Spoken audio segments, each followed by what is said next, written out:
अस्सलामुअलैकुम my dear students, कैसे हैं आप। उम्मीद है कि आप लोग खैर आफियत से होंगे। आज हमारा MD-CAT सीरीज़ का लास्ट टॉपिक है और ये बहुत ज़्यादा इम्पॉर्टेंट है क्योंकि जब हमने चैप्टर वाइज डिस्ट्रीब्यूशन स्टडी की थी, देखी थी डिफरेंट प्रोविंसेस में PMDC की, तो सबसे ज़्यादा वेटेज इस चैप्टर की है।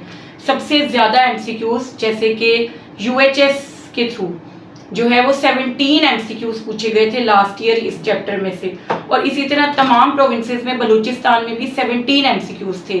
तो ये सबसे ज़्यादा वेटेज रखने वाला चैप्टर है जिसमें सबसे ज़्यादा MCQs पूछे जाते हैं। तो आज आपने एंड तक इसको देखना है, सुनना है और तैयार करना है इस चैप्टर को यहाँ से completely. Let's start biological molecules. आज का हमारा ये टॉपिक है बायोलॉजिकल मॉलिक्यूल्स। तो जब हम सिलेबाई को देखते हैं तो सिलेबाई के अंदर जो जो टॉपिक्स इसमें इंक्लूडेड हैं, तो उसके अकॉर्डिंग अगर हम देखें तो ये कंप्लीट चैप्टर ही ऑलमोस्ट सिलेबस का हिस्सा है। कंप्लीट चैप्टर सिलेबस में इंक्लूडेड है। तो हम यहाँ इसको बेसिकली स्टार्ट करते हैं एक टेबल के साथ, क्योंकि वो टेबल बहुत इंपॉर्टेंट है और उसमें से कई MCQs आते हैं कि कौन क्या हैं बायोलॉजिकल मॉलिक्यूल्स और इनकी परसेंटेजेस हमारी बॉडी में क्या हैं। तो सबसे पहले बेटे बात जो है वो ये है कि लिविंग ऑर्गेनिजम्स की बॉडी को बनाने वाले जितने भी मॉलिक्यूल्स हैं वो हैं बायोलॉजिकल मॉलिक्यूल्स। वो मॉलिक्यूल्स जो कि कंस्टिट्यूएंट हैं लिविंग ऑर्गेनिजम्स का, उनको हम क्या बोलते हैं, बायोलॉजिकल मॉलिक्यूल्स। अब अगर आप देखें तो बायोकेमिस्ट्री हमें पता होना चाहिए। बायोकेमिस्ट्री एक ब्रांच है जिसमें हम बेसिकली दो चीज़ों को देखते हैं। एक ये कि लिविंग ऑर्गेनिजम्स की बॉडी में कौन कौन से केमिकल कंपोनेंट्स मौजूद हैं, और दूसरा हम स्टडी करते हैं केमिकल रिएक्शंस को जो कि लिविंग ऑर्गेनिजम्स की बॉडी में होते हैं। तो बायोकेमिस्ट्री वो ब्रांच है जिसमें आप केमिकल कंपोनेंट्स और केमिकल रिएक्शंस को स्टडी करते हैं। तो जब हम केमिकल कंपोनेंट्स की बात कर रहे हैं तो एक्चुअली हम किसके बारे में बात कर रहे हैं, बायोलॉजिकल मॉलिक्यूल्स के बारे में बात कर रहे हैं यहाँ पर। और एक बात जो बहुत इंपॉर्टेंट है वो ये है कि जब तक आपको बेसिक अंडरस्टैंडिंग नहीं होगी बायोकेमिस्ट्री की, तब तक आप किसी भी दूसरी जो ब्रांच है उस पे कमांड हासिल नहीं कर सकते या उसमें एक्सपर्टीज नहीं ले सकते। फॉर एग्जांपल फिजियोलॉजी है या एनाटमी है। एनाटमी में आप इंटरनल ऑर्गन्स के स्ट्रक्चर्स को स्टडी करते हैं। फिजियोलॉजी में आप बॉडी में होने वाले प्रोसेसेस को स्टडी करते हैं जिनकी वजह केमिकल रिएक्शंस होते हैं। तो जब तक हमें बेसिक अंडरस्टैंडिंग बायोकेमिस्ट्री की नहीं होगी तो हम एनाटमी और फिजियोलॉजी को भी बेसिकली क्या स्टडी नहीं कर सकते। बेसिक बायोकेमिस्ट्री जो है वो बहुत ज़रूरी है बाकी दूसरी ब्रांचेस को अंडरस्टैंड करने के लिए। फॉर एग्जांपल एनाटमी और फिजियोलॉजी, जब तक आपको बेसिक अंडरस्टैंडिंग बायोकेमिस्ट्री की नहीं होगी तो आप एनाटमी जिसमें हम इंटरनल ऑर्गन्स के स्ट्रक्चर को स्टडी करते हैं, और फिजियोलॉजी जिसमें हम बॉडी में होने वाले फंक्शंस को स्टडी करते हैं, प्रोसेसेस को स्टडी करते हैं, वो आप नहीं समझ पाएंगे। जब हमें पता होगा हमारी बॉडी में कौन कौन से केमिकल कंपोनेंट्स मौजूद हैं, बॉडी में किस तरीके से केमिकल रिएक्शंस होते हैं, तभी हम समझ पाएंगे कि जब हम ब्रीदिंग का प्रोसेस कर रहे होते हैं तो उसमें जब हम ऑक्सीजन इनहेल करते हैं तो हम एक्सहेल कार्बन डाइऑक्साइड क्यों करते हैं। हम फूड इंटेक करते हैं लार्ज मॉलिक्यूल्स की फॉर्म में, जैसे हम रोटी खाते हैं या प्रोटीन खाते हैं, एग वगैरह, तो वो किस तरीके से ब्रेक डाउन होते हैं और किस तरीके से वो हमारे सेल्स को पहुंचते हैं। तो ये सारी चीज़ों को अंडरस्टैंड करने के लिए हमें नॉलेज होना बायोकेमिस्ट्री का बहुत ज़रूरी है। तो बेसिकली यही कि जो बायोकेमिस्ट्री है वो आपको हेल्प करेगी to study other branches like anatomy and physiology. अब अगर हम देखें तो हमारी बॉडी में ना बहुत सारे मॉलिक्यूल्स मौजूद होते हैं जो डिफरेंट रोल प्ले करते हैं। इनऑर्गेनिक भी होते हैं, वो ऑर्गेनिक भी होते हैं। तो मेनली अगर आप बायोलॉजिकल मॉलिक्यूल्स को देखें तो वो मॉलिक्यूल्स ऑर्गेनिक भी हो सकते हैं और इनऑर्गेनिक भी। तो हम कंपैरिजन करते हैं डिफरेंट मॉलिक्यूल्स का जो हमारी बॉडी में पाए जाते हैं एक बैक्टीरियल और एक मैमेलियन सेल के दरमियान में। ये एक टेबल है जो कि बहुत इंपॉर्टेंट है और इसमें से MCQs पूछे भी जाते रहे हैं और पूछे जाते हैं। तो ये टेबल आपने बहुत अच्छे से मेमोराइज करना है। इसमें हम कंपेयर करेंगे डिफरेंट मॉलिक्यूल्स की परसेंटेजेस को और डिफरेंट मॉलिक्यूल्स को एक बैक्टीरियल और मैमेलियन सेल के अंदर। तो बेटे सबसे पहली बात तो ये कि जो मोस्ट अबंडेंट मॉलिक्यूल होता है किसी भी सेल में, चाहे वो बैक्टीरियल सेल है चाहे वो मैमेलियन सेल है, दैट इज वाटर। ये मोस्ट अबंडेंट मॉलिक्यूल है, ठीक है, इनऑर्गेनिक है नेचर में। तो अगर क्वेश्चन ये पूछा जाए कि कौन सा इनऑर्गेनिक मॉलिक्यूल सबसे अबंडेंट है तो उसका आंसर वुड बी वाटर। लेकिन क्वेश्चन अगर ये हो कि मोस्ट अबंडेंट मॉलिक्यूल, तो तब भी वाटर है, क्योंकि ऑर्गेनिक या इनऑर्गेनिक मॉलिक्यूल्स जो हमारी बॉडी में मौजूद होते हैं उन सब में अबंडेंट वाटर ही है। तो वाटर को अगर आप देखें तो एवरेज अप्रोक्सीमेटली मेमेलियन और बैक्टीरियल सेल्स दोनों के अंदर 70% वाटर होता है सेल्स में एवरेज, ठीक है। फिर उसके बाद ये इनऑर्गेनिक मॉलिक्यूल है और ये मोस्ट अबंडेंट है। अगर हम देखें तो ऑर्गेनिक मॉलिक्यूल्स जो हैं वो बेसिक 4 टाइप्स के हैं मेजर, जो कि हमारी बॉडी में मौजूद है। 4 मेजर ऑर्गेनिक मॉलिक्यूल्स हैं। ऑर्गेनिक मॉलिक्यूल्स हम किनको कहते हैं? Which are made up of carbon and its compounds. Carbon compounds जो होते हैं उनको हम क्या बोलते हैं? Basically organic molecules. तो 4 तरह के ऑर्गेनिक मॉलिक्यूल्स हैं जो कार्बन पर मुश्तमिल है, जिनमें कार्बन, हाइड्रोजन और ऑक्सीजन इकट्ठी एक साथ मौजूद होती है। और ब्रीफली हम कार्बन कंपाउंड्स को ऑर्गेनिक कंपाउंड्स कहते हैं, जिनमें कार्बन, हाइड्रोजन और ऑक्सीजन इकट्ठे मौजूद हैं। तो यहाँ पर अगर हम देखें तो प्रोटीन्स हैं अमंग मेजर बायोलॉजिकल मॉलिक्यूल्स जो कि ऑर्गेनिक हैं। प्रोटीन्स हैं, कार्बोहाइड्रेट्स हैं, कार्बोहाइड्रेट्स के बाद लिपिड्स हैं, और फिर क्या है? न्यूक्लिक एसिड्स, जिसमें डीएनए है और जिसमें क्या मौजूद है? आरएनए। तो ये बेसिकली मेजर मॉलिक्यूल्स हैं। जब आप प्रोटीन्स की बात करते हैं तो 15% प्रोटीन्स मौजूद होते हैं बैक्टीरियल सेल्स में, जबकि 18% मैमेलियन सेल में, ठीक है। अब आप ये देखिए कि 70% तो हो गया सेल्स के अंदर वाटर अमंग टोटल मॉलिक्यूल्स। तो जब आप ड्राई वेट पर आते हैं सेल के, यानी पानी के अलावा जो 30% तक मॉलिक्यूल्स मौजूद हैं, जब आप ड्राई वेट ऑफ सेल को देखते हैं तो आप मैमेलियन सेल के केस में देखेंगे कि जो रिमेनिंग 30% सेल का हिस्सा है जो डिफरेंट ऑर्गेनिक मॉलिक्यूल्स पर मुश्तमिल है, उसमें से 18% क्या है? प्रोटीन्स। इट मींस के in case of mammalian cells या यूकैरियोटिक सेल्स प्रोटीन का कंटेंट मोर देन 50% है। यानी ड्राई वेट को जब कंसीडर करें वाटर के अलावा जो मॉलिक्यूल्स हैं, तो जितने भी मॉलिक्यूल्स वाटर के अलावा एक सेल में होते हैं उसमें 18% तक क्या मौजूद होता है? प्रोटीन। यानी मोर देन 50%, अप्रोक्सीमेटली 60% जो ड्राई वेट होता है सेल का वो किस पर मुश्तमिल होता है? वो प्रोटीन्स पर मुश्तमिल होता है। जबकि प्रोकैरियोटिक यानी बैक्टीरियल सेल्स में 50% प्रोटीन्स होते हैं। तो मोस्ट अबंडेंट ऑर्गेनिक मॉलिक्यूल के बारे में अगर पूछा जाए तो उसका आंसर आप क्या चूज करेंगे? प्रोटीन। अगर वो पूछ रहे हैं कि मोस्ट अबंडेंट मॉलिक्यूल कौन सा है, उन्होंने ऑर्गेनिक या इनऑर्गेनिक की टर्म यूज नहीं की तो वाटर।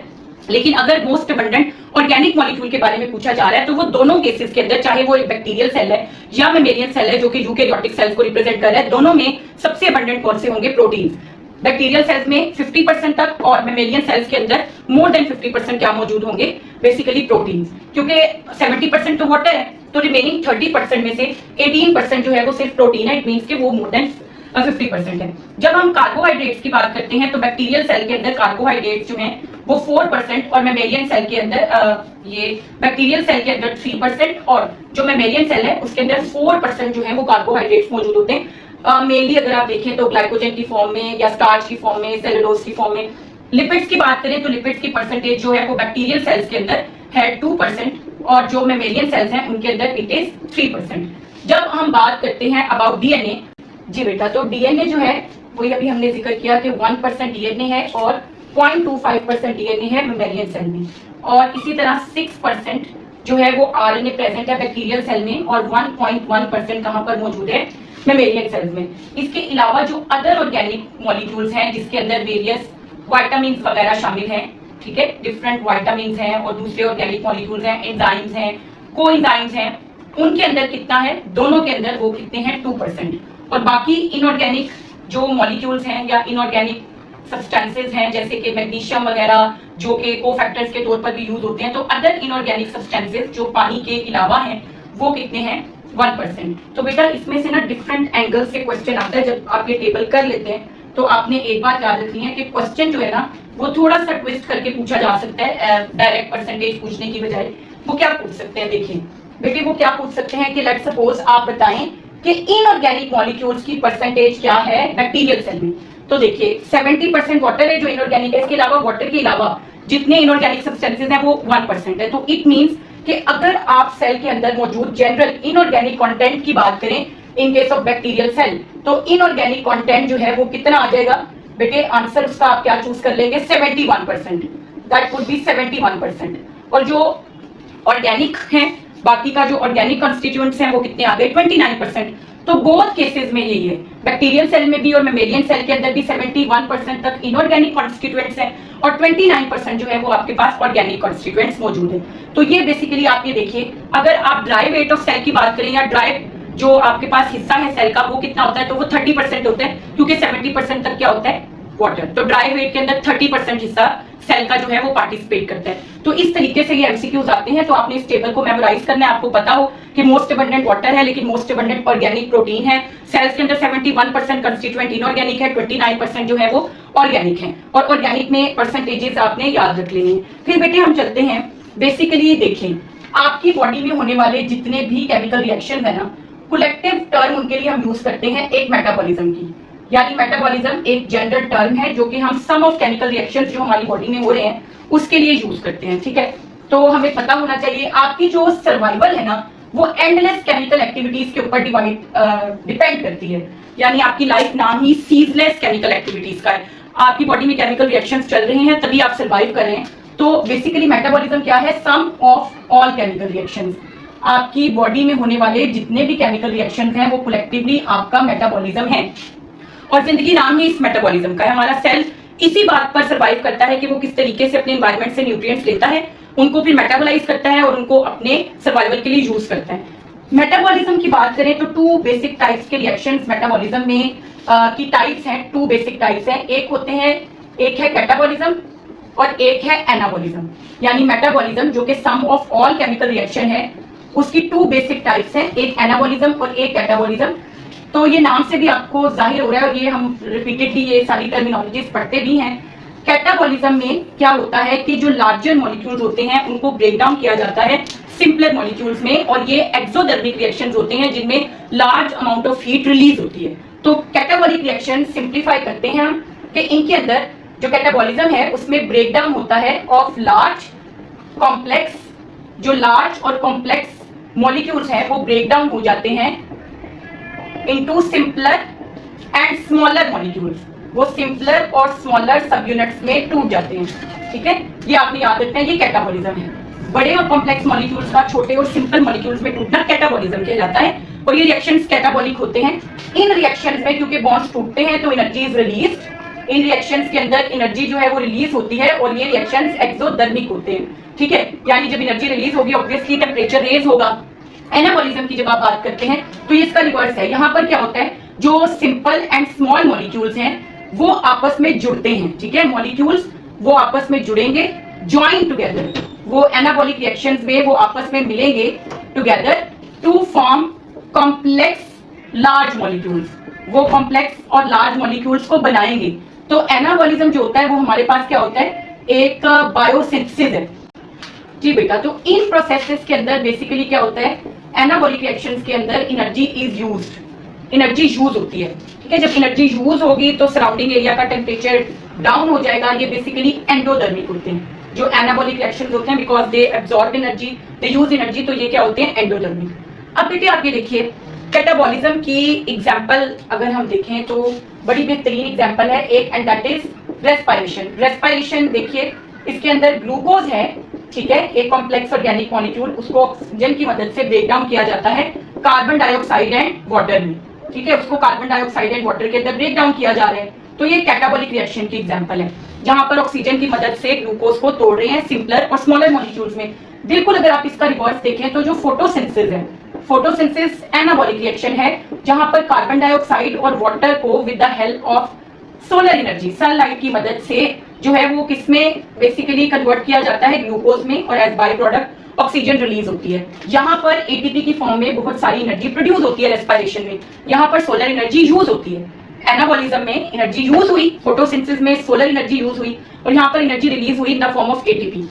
तो ये दो रिएक्शंस है जो दे गो हैंड इन हैंड। ये दोनों टाइप्स के रिएक्शन जो है they go hand in hand in our body, ये हो रहे होते हैं मुसलसल और एक साथ चल रहे हैं। कहीं पर कैटाबॉलिक रिएक्शंस हो रहे हैं, कहीं पर एनाबॉलिक रिएक्शंस हो रहे हैं, कॉन्स्टेंटली ये चलते जा रहे हैं। अब बेटे कैटाबॉलिज्म के लिए ना हम एक और चीज भी इसको समझते हैं कि कैटाबॉलिज्म क्या है। हाइड्रोलिसिस एक टर्म होती है, hydrolysis, we should know about this, और एक होती है कंडेंसेशन, एक कंडेंसेशन है। जी बेटे, तो जब आप हाइड्रोलिसिस की बात करते हैं तो hydro means water and lysis means splitting. Hydrolysis में ये किया जाता है कि वही अगेन बात कैटाबॉलिज्म वाली कि लार्जर मॉलिक्यूल्स को ब्रेक डाउन किया जाता है स्मॉलर मॉलिक्यूल्स में with the help of water.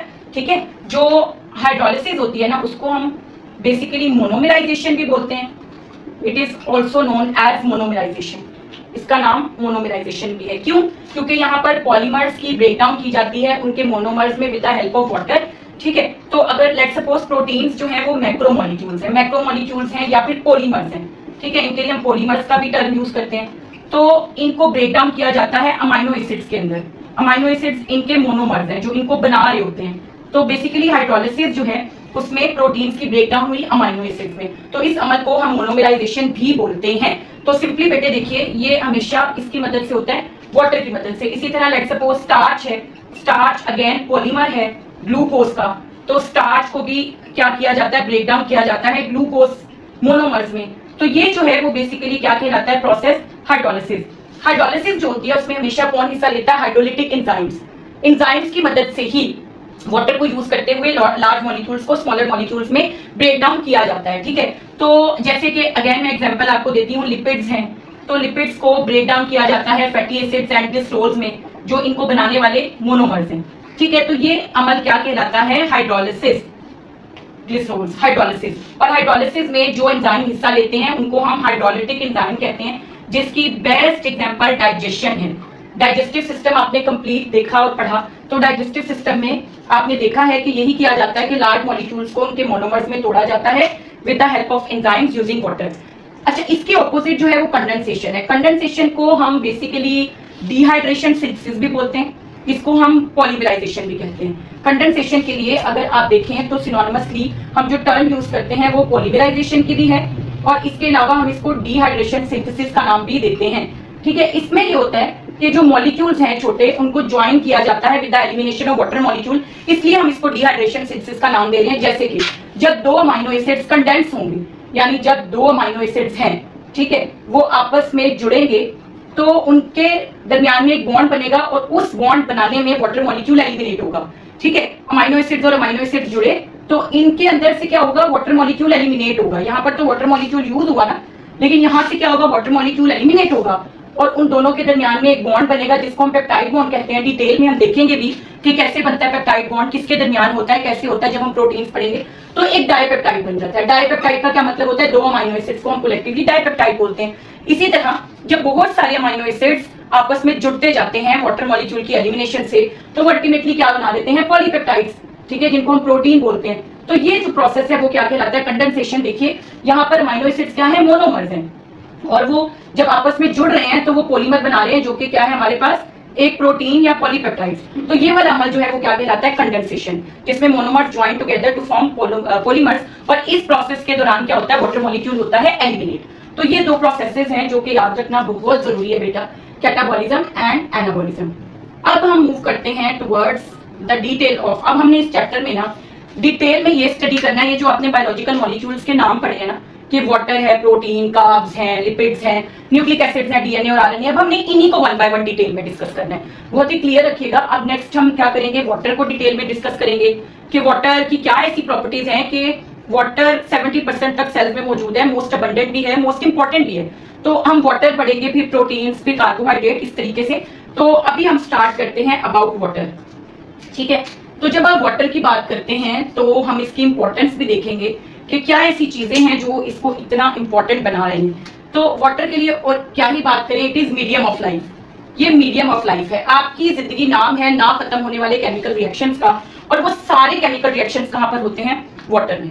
ठीक है, आप ये देखिए कि जितने भी केमिकल रिएक्शंस है ना, all reactions occur in aqueous media. Aqua का मतलब ही क्या है, पानी, वो पानी में होते हैं। तो इस तरीके से ये हमारा मीडियम ऑफ लाइफ है। फिर आप ये देखिए हाइड्रोलिसिस के अंदर, हाइड्रोलिसिस जिसको आप डाइजेशन भी बोलते हैं, जहां पर लार्ज मॉलिक्यूल्स की ब्रेकडाउन होती है स्मॉलर मॉलिक्यूल्स में, वहां पर भी क्या चाहिए आपको, पानी चाहिए। हाइड्रोलिसिस नीड्स वाटर, पानी की मदद से ही स्प्लिटिंग होती है मॉलिक्यूल्स की। फिर बेटा ये रॉ मटेरियल है फॉर फोटोसिंथेसिस। हमारी जो लाइफ है ना, that is derived by photosynthesis. हमारी जिंदगी चल रही है इस अमल पर जिसका नाम फोटोसिंथेसिस है। तो वाटर के बगैर वो भी नहीं हो सकती। वाटर रॉ मटेरियल है फोटोसिंथेसिस का, और जो ऑक्सीजन रिलीज होती है एनवायरनमेंट में फोटोसिंथेसिस के नतीजे में, जिससे हम सांस ले रहे हैं और हम जिंदा हैं, तो वो जो ऑक्सीजन है रिलीज ड्यूरिंग फोटोसिंथेसिस, जिसपे हम जिंदा हैं वो भी कहां से आती है, दैट कम्स फ्रॉम वाटर, वो ऑक्सीजन पानी से आती है, ठीक है। तो ये रॉ मटेरियल ऑफ फोटोसिंथेसिस है। तो अगर आप इसकी बात करें तो मोस्ट अबंडेंट मॉलिक्यूल है आपके सेल्स के अंदर, मोस्ट अबंडेंट है 70% है, लेकिन यहाँ पर वो डिस्क्राइब करते हैं कि सेल टू सेल इसकी परसेंटेज कुड वेरी। अगर आप देखें तो एवरेज एक लिविंग ऑर्गेनिज्म में डिफरेंट बॉडी सेल में 65 to 85% तक वाटर होता है, ठीक है, लेकिन सेल्स के अंदर इसकी परसेंटेज वेरी कर सकती है। फॉर एग्जांपल अगर आप देखें तो वो बताते हैं कि आपके जो बोन सेल्स हैं, बोन सेल्स के अंदर 20% है वाटर। ब्रेन सेल्स की अगर आप बात करें तो ब्रेन सेल्स के अंदर कुछ बुक्स में 85% और कुछ में 90% का जिक्र किया गया। तो 85 से 90% तक ब्रेन सेल्स के अंदर क्या मौजूद है, वाटर मौजूद है। फिर इसी तरह अगर आप देखें तो सीड्स के अंदर 20% तक वाटर होता है। जो जेलीफिश है, ठीक है, जेलीफिश के बॉडी के अंदर 99% तक वाटर होता है। That's why that appears to be transparent. आपने देखा जेलीफिश जो होती है वो that appears to be transparent क्योंकि उसकी बॉडी में 99% तक वाटर है। फिर अगर आप ब्लड में ओवरऑल कंसीडर करें तो ब्लड प्लाज्मा के अंदर, जो ब्लड प्लाज्मा होता है उसके अंदर 90% तक क्या होता है, वाटर होता है। 10% डिफरेंट सब्सटेंसेस होते हैं जिसके अंदर डिसॉल्व होते हैं। तो ओवरऑल वाटर बहुत ज्यादा जो है वो आपके पास इंपॉर्टेंट रोल रखता है और डिफरेंट परसेंटेजेस में डिफरेंट इंडिविजुअल्स के सेल्स में ये पाया जाता है। तो अब हम देखते हैं कि क्या ऐसी प्रॉपर्टीज हैं वाटर की यूनिक जो कि इसको इतना क्रूशियल बना रही है। ये हम इसको मीडियम फॉर लाइफ कह रहे हैं, तो हम इसको मीडियम ऑफ लाइफ किस बिना पे कह रहे हैं, क्या इसके अंदर ऐसी खुसूसियात है। तो हम let's discuss about the properties of water ताकि हम इसकी इंपॉर्टेंस को समझ सकें। जी बेटा, तो सबसे पहली प्रॉपर्टी वाटर की है सॉल्वेंट प्रॉपर्टीज। जो वाटर है ना दैट इज एक्सीलेंट सॉल्वेंट। बहुत सारे मॉलिक्यूल्स हैं जो कि पानी में बेसिकली हल हो जाते हैं और इसीलिए लाइफ मीडियम है और इसीलिए सारे केमिकल रिएक्शंस भी यहाँ पर होते हैं। तो जब आप वाटर की सॉल्वेंट प्रॉपर्टीज को डिस्कस करें तो ये एक एक्सीलेंट, पहले तो हम जनरली इसको बोलते हैं यूनिवर्सल सॉल्वेंट, ठीक है। नॉन पोलर मॉलिक्यूल्स के अलावा मैक्सिमम जो आपके सॉल्यूट्स हैं इसके अंदर डिसॉल्व हो जाते हैं, ठीक है। तो ये एक्सीलेंट सॉल्वेंट है फॉर पोलर सब्सटेंसेस। जितने भी पोलर सब्सटेंसेस हैं उनके लिए जो वाटर है वो एक एक्सीलेंट क्या है, हमारे पास सॉल्वेंट है। और इसीलिए ये एक फेवरेबल मीडियम है जहां पर केमिकल रिएक्शंस हो सकते हैं क्योंकि मॉलिक्यूल्स इसके अंदर डिसॉल्व हो जाते हैं। फॉर एग्जांपल आप देखिए सोडियम क्लोराइड पोलर है, ये एक आयोनिक सब्सटेंस है। आपको पता है कि सोडियम के ऊपर पॉजिटिव और इसके ऊपर क्या होता है, नेगेटिव चार्ज, क्लोराइड के ऊपर। तो जैसे आप इनको वाटर में ऐड करते हैं तो ये स्प्लिट हो जाते हैं, ठीक है। जो सोडियम है उसके ऊपर पॉजिटिव चार्ज है, क्लोराइड के ऊपर नेगेटिव चार्ज है, तो सोडियम को सराउंड कर लेते हैं नेगेटिवली चार्ज हाइड्रोक्सिल ग्रुप्स और जो क्लोराइड आयंस है उनको क्या सराउंड कर लेते हैं, पॉजिटिवली चार्ज हाइड्रोजन। तो ये स्प्लिट हो जाते हैं, ठीक है, ये स्प्लिट हो जाते हैं और ये वाटर के साथ हल हो जाते हैं इजीली क्योंकि हाइड्रोजन ने क्लोराइड के साथ बॉन्डिंग कर लेनी है, हाइड्रोक्सिल ने सोडियम के साथ। तो हम इनको हाइड्रोफिलिक भी बोलते हैं क्योंकि इजीली वाटर सोल्यूबल है, वाटर के साथ इनकी बॉन्डिंग मुमकिन है। हाइड्रोफिलिक मॉलिक्यूल्स होते हैं which can form bond with water, वो वाटर के आयंस के साथ बॉन्ड बना लेते हैं और उसका हिस्सा बन जाते हैं। तो सिंपली देखिए जो वाटर है वो एक्सीलेंट सॉल्वेंट है पोलर सब्सटेंसेस के लिए और जो भी आयोनिक सब्सटेंसेस हैं उनके लिए वो पानी के अंदर हल हो जाते हैं। इसके अलावा आप अगर देखें तो मॉलिक्यूल्स विद चार्ज ग्रुप, वो मॉलिक्यूल्स जिनके अंदर चार्ज ग्रुप्स होते हैं, ठीक है, वो भी इजीली क्या होता है, डिस्पर्स इन वाटर, वो भी पानी के अंदर डिस्पर्स हो जाते हैं। जैसे कि ग्लूकोज है, तो अगर आप ग्लूकोज को देखें तो ग्लूकोज में हाइड्रोक्सिल ग्रुप होता है, एक हाइड्रोक्सिल ग्रुप होता है जिसके ऊपर जो कि इजीली वाटर के साथ क्या कर सकता है, बॉन्डिंग कर सकता है। तो सिंपली अगर आप देखें तो मॉलिक्यूल जिनके ऊपर चार ग्रुप्स होंगे वो भी वाटर के अंदर डिस्पर्स हो जाते हैं। पोलर और आयोनिक तो वैसे ही पानी के अंदर हल हो जाते हैं इजीली। फिर उसके अलावा जो नॉन पोलर सब्सटेंसेस होते हैं ना, नॉन पोलर वो है जिनके पास कोई चार्ज ही नहीं है, जिनके ऊपर ना कोई पॉजिटिव चार्ज है ना कोई चार्ज ग्रुप है, तो वो वाटर के साथ अट्रैक्ट कर ही नहीं पाते। अगर आप उनको पानी में डालेंगे तो वो अलग ही हो जाएंगे बिल्कुल पानी से क्योंकि उनके पास कोई चार्ज ही नहीं है जिससे वो कोई बॉन्डिंग कर सके। तो जो नॉन पोलर होते हैं आपके पास सब्सटेंसेस वो क्या होते हैं, आर वाटर इनसोल्यूबल। और आप देखेंगे कि ये प्रॉपर्टी भी इतनी इंपॉर्टेंट है पानी की कि नॉन पोलर मॉलिक्यूल उसके अंदर सोल्यूबल नहीं है। तो वाटर एक्सीलेंट सॉल्वेंट है आयोनिक सब्सटेंसेस या पोलर के लिए, उन मॉलिक्यूल्स के लिए जो चार्ज ग्रुप्स रखते हैं। नॉन पोलर इसके अंदर इनसोल्यूबल होते हैं। अब इस सारी प्रॉपर्टीज का ये जो पानी की हमने पढ़ी हमें क्या फायदा है, तो उसका फायदा ये है, इसका बेनिफिट अगर आप देखें या पानी की इस प्रॉपर्टी का एडवांटेज अगर देखें तो वो क्या है, तो बेटे वो ये है कि वाटर फेवरेबल मीडियम है फॉर केमिकल रिएक्शंस। पानी एक बहुत ही फेवरेबल मीडियम है जहां पर मॉलिक्यूल्स आकर मिक्स हो सकते हैं, आयोनिक फॉर्म में स्प्लिट हो सकते हैं, रिएक्शन इजीली हो सकता है। तो यही वो वजह है कि जितने भी केमिकल रिएक्शंस हैं वो पानी के अंदर होते हैं, यहाँ पर वो कांस्टेंट मूवमेंट कर सकते हैं मॉलिक्यूल्स आयोनिक फॉर्म के अंदर और वो एक दूसरे के साथ कोलाइड कर सकते हैं तो वाटर एक फेवरेबल मीडियम है फॉर द केमिकल रिएक्शन। फिर बेटे एक प्रॉपर्टी आती है पानी की हाइड्रोफोबिक एक्सक्लूजन। तो जब आप हाइड्रोफोबिक एक्सक्लूजन की बात करते हैं तो ये बात हमने ऊपर ही पढ़ी है। हाइड्रोफोबिक एक्सक्लूजन की अगर हम बात करें तो सिंपली बेटा आप ये देखिए कि जो नॉन पोलर मॉलिक्यूल्स है ना वो वाटर इनसोल्यूबल हैं, वो वाटर इनसोल्यूबल है। तो जैसे ही आप उनको वाटर में ऐड करते हैं ना तो वो खुद को पानी से एक्सक्लूड कर लेते हैं क्योंकि उनके ऊपर कोई चार्ज ही नहीं है जिसके थ्रू वो वाटर के किसी आयन के साथ अट्रैक्ट हो सके। तो जब आप पानी में नॉन पोलर सब्सटेंसेस को ऐड करेंगे ना तो वो क्या होगा, वो सिंपली एक्सक्लूड हो जाएंगे, वो पानी से खुद को अलग करने के लिए आपस में क्या करना शुरू कर देंगे, बॉन्डिंग करना शुरू कर देंगे। फॉर एग्जांपल अगर आप ऑयल के कुछ ड्रॉप्स पानी में डालें तो आपको वो जो ऑयल के ड्रॉप्स है ना वो इस तरीके से ना, इस तरीके से यूं आपस में इकट्ठे हुए हुए इस तरह ड्रॉपलेट्स बना के पानी की सरफेस के ऊपर तैरते हुए दिखाई देंगे। क्योंकि लिपिड्स की डेंसिटी पानी से कम होती है इस वजह से वो उसके ऊपर सरफेस पे आ जाते हैं और वो नॉन पोलर है, पानी में हल नहीं हो पाते, जिसकी वजह से वो आपस में क्या कर लेते हैं, बॉन्डिंग। तो बेटे ये जो नॉन पोलर सब्सटेंसेस का वाटर में इनसॉल्यूबल होना है ना, इसका अगर आप अपने लिए एडवांटेज देखें तो वो क्या है कि ये जो लिपिड बायलेयर होती है ना सेल मेम्ब्रेन की, वो इसी तरह बनती है। लिपिड बायलेयर और सेल मेम्ब्रेन जो है वो हाइड्रोफोबिक एक्सक्लूजन की ही वजह से बनती है क्योंकि लिपिड्स वाटर में हल नहीं होते। तो ये जो फॉस्फोलिपिड्स होते हैं उनके अंदर ये होता है कि उनका जो हेड होता है वो हाइड्रोफिलिक होता है और टेल्स जो होती हैं वो हाइड्रोफोबिक होती हैं। तो सेल के अंदर भी बाहर, अंदर भी पानी और बाहर भी पानी, आपको पता है। तो वो इस तरह से आपस में अरेंजमेंट करते हैं कि उनकी टेल्स सेंटर में आ जाती हैं और हेड्स चले जाते हैं पेरिफेरी की तरफ, यानी ये बाहर वाला हिस्सा है सेल का, समझे, ये अंदर वाला है, और ये वाली जो है वो आपकी सेल मेम्ब्रेन है। तो सेल मेम्ब्रेन क्या होती है, लिपिड बायलेयर होती है जिसमें दो लेयर्स लिपिड्स की अरेंज होती हैं। तो ये जो लिपिड बायलेयर है सेल मेम्ब्रेन की वो बनती ही हाइड्रोफोबिक एक्सक्लूजन की वजह से है। वो जो दो लिपिड्स की लेयर्स हैं वो इस तरह अरेंज होती हैं कि उनकी टेल्स जो कि हाइड्रोफोबिक है वो आपस में एक दूसरे के साथ कांटेक्ट में आ जाए, उनका पानी से जो कांटेक्ट है वो मिनिमाइज हो जाए। तो इस तरह एक बायलेयर बन जाती है जो सेल मेम्ब्रेन बनाती है, ठीक है।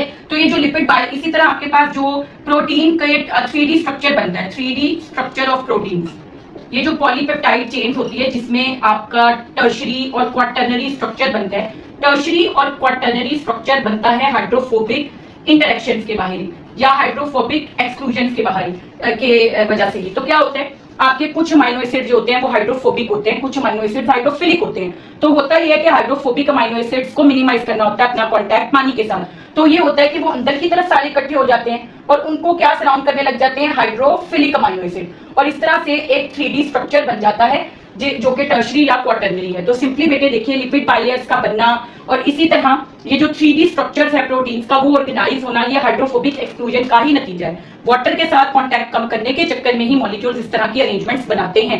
तो सिंपली हाइड्रोफोबिक एक्सक्लूजन वाटर की अगेन प्रॉपर्टी है जिससे डिफरेंट स्ट्रक्चर्स की फॉर्मेशन होती है। फिर बेटा आप ये देखिए वाटर की प्रॉपर्टी आती है cohesion and tension. Cohesion and adhesion, tension तो उससे क्रिएट हो जाती है।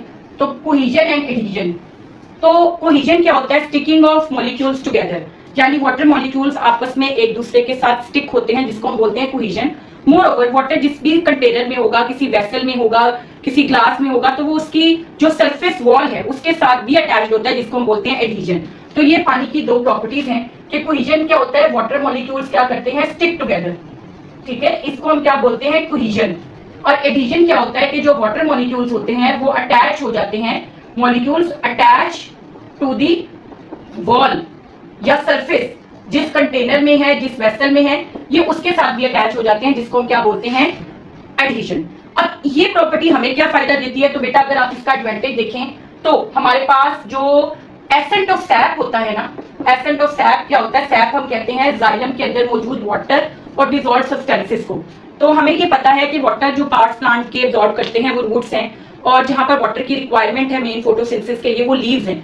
तो जाइलम ट्यूब्स होते हैं, जाइलम बंडल्स होते हैं, ये टिश्यूज हैं जो कि वाटर को जो रूट्स ने एब्जॉर्ब किया है लीव्स तक पहुंचाते हैं। और कई ट्रीज बहुत ज्यादा टॉल होते हैं, मैनी मीटर टॉल होते हैं, तो ऑब्वियसली उनके अंदर वाटर को ऊपर ट्रांसपोर्ट करने के लिए एक प्रॉपर मैकेनिज्म होता है। तो simply ascent of SAP, cohesion और एडहेजन उसको फैसिलिटेट करते हैं, यानी वाटर मॉलिक्यूल्स आपस में भी स्टिक हो जाते हैं एक दूसरे के साथ और इस तरीके से चेन्स और कॉलम्स बना लेते हैं। Moreover they also attach to the walls of xylem cells. ये जाइलम की जो वेसल्स हैं उनकी वॉल्स के साथ भी एडहियर हो जाते हैं जिसकी वजह से वाटर की बल्क में मूवमेंट मुमकिन हो पाती है रूट से लीव्स तक।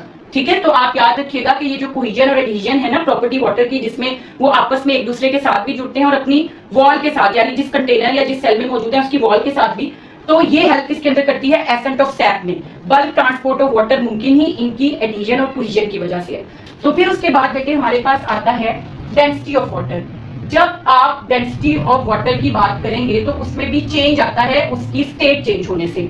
तो मैक्सिमम डेंसिटी जो होती है ना वाटर की, वो होती है 4 डिग्री सेल्सियस पर। यानी अगर आप देखें तो जो वाटर है उसकी मैक्सिमम डेंसिटी आपको मिलेगी 4 डिग्री पर। 4 डिग्री से टेम्परेचर जैसे ही लो होता है तो उसकी डेंसिटी डिक्रीज हो जाती है। 4 डिग्री पर मैक्सिमम डेंसिटी होती है वाटर की, ठीक है। जैसे ही आपके पास temperature drops below 4 degree, temperature जो है वो बिलो 4 डिग्री जाएगा, ठीक है, तो डेंसिटी क्या हो जाएगी, डिक्रीज हो जाएगी, डेंसिटी डिक्रीजेस।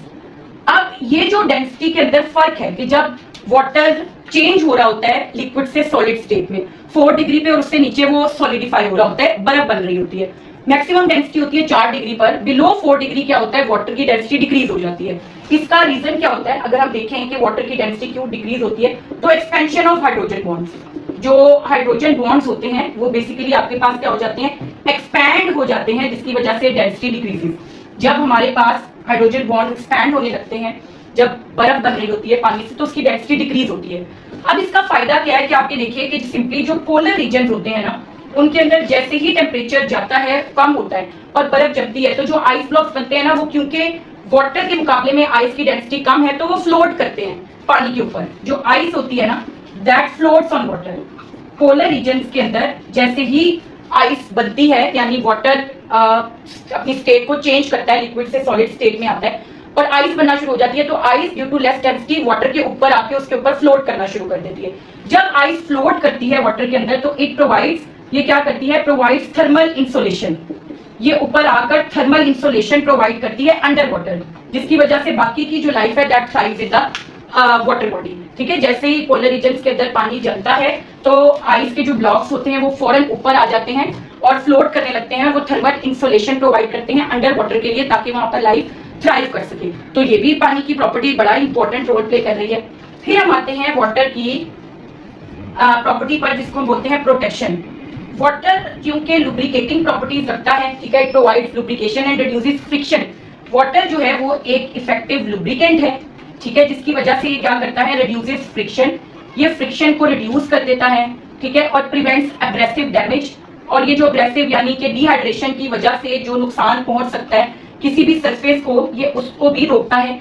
तो इसकी वजह से ये बड़ा इंपॉर्टेंट रोल प्ले करता है। हमारी बॉडी में जितने भी इंटरनल ऑर्गन्स हैं उनमें वाटर मौजूद होता है, जिसका कुशनिंग इफेक्ट है, ठीक है, जो उनको प्रोटेक्ट करता है। फॉर एग्जांपल आप देखिए CSF है ब्रेन के अंदर वेंट्रिकल्स में, जो कि प्रोटेक्शन प्रोवाइड करता है अगेंस्ट बम्प्स एंड जोल्ट्स। इसी तरह हमारे पास साइनोवियल फ्लूइड होता है साइनोवियल जॉइंट्स के अंदर, ठीक है, जो कि फ्रिक्शन को रिड्यूस करता है अगेंस्ट देयर मूवमेंट और उनकी मूवमेंट को मुमकिन बनाता है। फिर इसी तरह आप ये देखिए पेरिकार्डियल फ्लूइड है या फिर प्लूरल फ्लूइड है।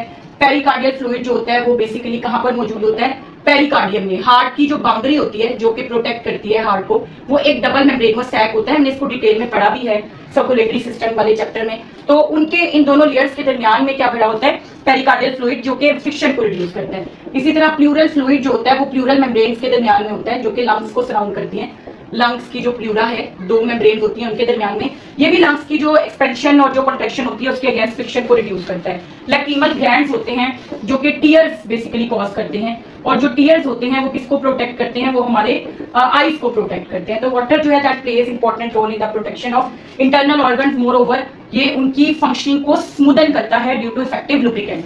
फिर बेटे आप ये देखिए वाटर की हीट कैपेसिटी। जब हम वाटर की हीट कैपेसिटी का जिक्र करते हैं तो वाटर की हीट कैपेसिटी बहुत ज्यादा होती है।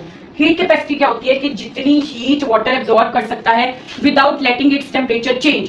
पानी अपने टेम्परेचर में चेंज लाए बगैर जितनी हीट एब्जॉर्ब कर सकता है उसको हम क्या बोलते हैं, हीट कैपेसिटी। और वाटर का टेम्परेचर बढ़ाने के लिए बहुत सारी एनर्जी रिक्वायर्ड होती है। तो सिंपली अगर आप हीट कैपेसिटी की बात करते हैं तो यहाँ पर क्या होता है, ये वो हीट है, हीट एब्जॉर्ब्ड बाय वाटर।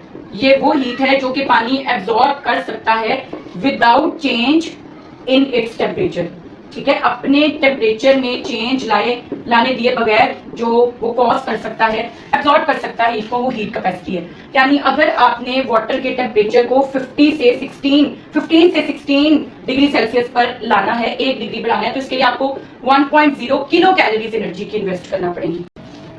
तो बेटे 15 से 16 पर टेम्परेचर लेके जाने के लिए पानी का 1.0 किलो कैलोरीज रिक्वायर्ड है। और अगर आप ये देखें तो इवन एक्सट्रीम समर है आजकल, बाहर एयर का टेम्परेचर बहुत जल्दी चेंज होता है, लेकिन यानी गर्मियों में भी जो नहरों का पानी होता है वो ठंडा रहता है, वहां पर टेम्परेचर इतनी जल्दी चेंज नहीं होता। तो वाटर की इस प्रॉपर्टी का जो बेसिक रीजन है ना एक्चुअली में, वो पता है क्या है? Hydrogen bonding. जो हाइड्रोजन बॉन्ड्स होते हैं उनको ब्रेक करना बहुत ज्यादा एनर्जी लेता है। तो हाइड्रोजन बॉन्ड्स की वजह से ही हीट कैपेसिटी वाटर की हाई होती है। और हाइड्रोजन बॉन्ड्स क्या होते हैं? ये इंटरमॉलिक्यूलर फोर्सेज हैं, यानी ये वाटर है और ये हमारे पास ये देखिए ऑक्सीजन है। ऑक्सीजन के ऊपर पार्शियल नेगेटिव और जो हाइड्रोजन होता है उसके ऊपर क्या चार्ज होता है? Partial positive. अगर हम देखें तो वाटर मॉलिक्यूल्स में ऑक्सीजन के ऊपर पार्शियल नेगेटिव और हाइड्रोजन के ऊपर पार्शियल पॉजिटिव चार्ज होता है। तो एक वाटर मॉलिक्यूल का हाइड्रोजन है जैसे, तो दूसरे वाटर मॉलिक्यूल के ऑक्सीजन की तरफ अट्रैक्ट होगा। तो ये वाली जो बेसिकली है ना हमारे पास ये वाला बॉन्ड, ये बॉन्ड जो है वो क्या कहलाता है? Hydrogen bond. और ये इंटरमॉलिक्यूलर है, तो इस वजह से वाटर का टेम्परेचर बहुत जल्दी चेंज नहीं होता। एयर का तो अभी देखिए, हवा चलेगी, बारिश होगी तो टेम्परेचर चेंज हो जाता है, धूप निकलती है फौरन गर्मी हो जाती है। तो हाइड्रोजन बॉन्डिंग के बाइस इनके अंदर टेम्परेचर चेंज जल्दी नहीं आता। इसका हमें क्या फायदा है? तो बेटे water act as thermal stabiliser. आपकी बॉडी में पानी थर्मल स्टेबलाइजर का काम करता है, वो आपके बॉडी टेम्परेचर को चेंज नहीं होने देता जल्दी। हमारा जो बॉडी टेम्परेचर है उसका 37 डिग्री सेल्सियस पर स्टेबलाइज रहना, that is due to water. कि जो भी हीट हम एनवायरनमेंट से एब्जॉर्ब करते हैं वो सारी हमारे वाटर मॉलिक्यूल्स एब्जॉर्ब कर लेते हैं और वो बॉडी के टेम्परेचर को चेंज नहीं होने देते। तो वाटर की जो हाई हीट कैपेसिटी है उसका हमें फायदा ये है कि वाटर हमारी बॉडी में थर्मल स्टेबलाइजर का रोल प्ले करता है। फिर बेटे आपके देखिए कि नेक्स्ट हम बात करते हैं अबाउट हीट ऑफ वेपराइजेशन। जब हम हीट ऑफ वेपराइजेशन की बात करते हैं तो सिंपली वाटर बहुत सारी हीट एब्जॉर्ब करता है as it changes from liquid to gaseous state, जिसको हम हीट ऑफ वेपराइजेशन कहते हैं। हीट ऑफ वेपराइजेशन क्या है? तो इसको अगर हम देखें तो हीट एब्जॉर्ब्ड पर ग्राम वाटर वेपराइज्ड, पर ग्राम जो वाटर है वो वेपराइज होने में जितनी हीट एब्जॉर्ब करता है that is heat of vaporisation. जो एज पर बुक्स उन्होंने 574 किलो कैलोरीज जो है वो बताई हुई है, ये हीट ऑफ वेपराइजेशन है और ये बहुत ज्यादा होती है। यानी अगर 1000 ml वाटर में से 2 ml वाटर एवेपोरेट हो तो बाकी का जो 998 ml वाटर है ना, उसका लेट सपोज अगर टेम्परेचर जो है वो 1 डिग्री लोअर हो जाएगा, यानी अगर टेम्परेचर 25 डिग्री सेल्सियस था तो वो ड्रॉप होकर 24 पर आ जाएगा। इतनी हीट एब्जॉर्ब होती है कि अगर 2 ml वाटर भी एब्जॉर्ब हुआ है तो रिमेनिंग टेम्परेचर का 1 डिग्री टेम्परेचर चेंज होगा। इट मींस कि वाटर बहुत सारी हीट एब्जॉर्ब, एक तो हीट कैपेसिटी उसकी हाई है कि वो हीट एब्जॉर्ब कर लेता है विदाउट चेंजिंग इट्स टेम्परेचर, तो जब चेंज आता है तब भी वो बहुत सारी हीट लेके जाता है। तो इसका हमें क्या फायदा है अगर आप देखें तो ट्रांसपायरेशन प्लांट्स के अंदर होती है जो कि इवेपोरेटिव कूलिंग है, पर्सपायरेशन स्किन के थ्रू जो स्वेटिंग जिसको बोलते हैं वो होती है। तो ओवरऑल हीट ऑफ वेपराइजेशन का हमें क्या फायदा है? थर्मोरेगुलेशन। हमारी बॉडी में जो हीट प्रोड्यूस होती है फ्रॉम ऑक्सीडेशन, ऑक्सीडेशन क्या होता है? रेस्पायरेशन। ऑक्सीडेशन ऑफ ग्लूकोज को रेस्पायरेशन बोलते हैं ना, ऑक्सीजन की मदद से ग्लूकोज का ब्रेकडाउन होना। तो सिंपली हमारी बॉडी के अंदर जो हीट प्रोड्यूस होती है ऑक्सीडेशन के रिजल्ट में, उससे थर्मोरेगुलेशन करवाना किसका काम होता है? हीट ऑफ वेपराइजेशन का। कि जब हमारा बॉडी टेम्परेचर बढ़ने लगता है, पहले तो वो टेम्परेचर स्टेबलाइजर का काम करता है, जल्दी बढ़ने नहीं देता। जब बढ़ता है तो एवेपोरेशन हो जाती है जो कि कूलिंग इफेक्ट रखती है और हमारा बॉडी टेम्परेचर स्टेबल रहता है। तो ये प्रॉपर्टी वाटर की किस में हेल्प करती है? थर्मोरेगुलेशन में। तो हम देख रहे हैं हर एक प्रॉपर्टी जब भी हम पढ़ रहे हैं तो हम इस बात पर पूरा यकीन कर रहे हैं कि वाकई वाटर के अंदर ये सारी प्रॉपर्टीज ही हैं जो उसको इतना इंपॉर्टेंट बना रही है। फिर बेटा आता है वाटर की एक प्रॉपर्टी जिसको हम बोलते हैं आयोनाइजेशन।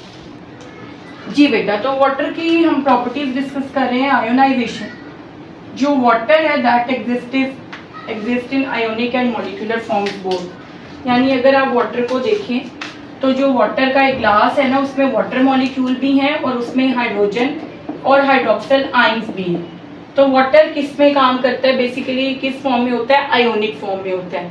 ठीक है, तो सिंपली अगर आप देखें तो 25 डिग्री सेल्सियस के ऊपर ये जो रिवर्सिबल रिएक्शन है ये इक्विलिब्रियम पर होता है, यानी नंबर ऑफ वाटर मॉलिक्यूल्स और ये जो आयंस है वो इक्वल होता है, which is approximately 10⁻⁷ moles per litre. ये एक की बात हो रही है, ठीक है। 10⁻⁷ मोल्स पर लीटर। ये एक आयन की बात हो रही है, दोनों के लिए जो हम फिगर यूज करेंगे वो 10⁻14 मोल्स पर लीटर होगा, हाइड्रोजन और हाइड्रोक्सिल आयंस बोथ का। ठीक है, एक के लिए 10⁻7 है। तो बेटे ये देखिए कि इसका हमें क्या फायदा है, तो it act as a buffer. ये किसके तौर पे काम करता है, बफर के तौर पर काम करता है। अगेन आयोनिक फॉर्म में है तो फेवरेबल फॉर केमिकल रिएक्शंस है। ठीक है, फेवरेबल फॉर रिएक्शंस है। आप ये देखिए कि एसिड है, कोई भी कॉन्सेंट्रेटेड एसिड है, उसमें पानी डालें तो उसकी पीएच इंक्रीज हो जाएगी, तो ये चीज़ों को न्यूट्रलाइज करता है, बफरिंग का काम करता है। तो ये कुछ प्रॉपर्टीज हमने डिटेल में देखी वाटर की। लेट्स स्टार्ट, हमने इंपॉर्टेंस ऑफ वाटर को डिस्कस कर लिया और अब हम करते हैं कार्बोहाइड्रेट्स। कार्बोहाइड्रेट्स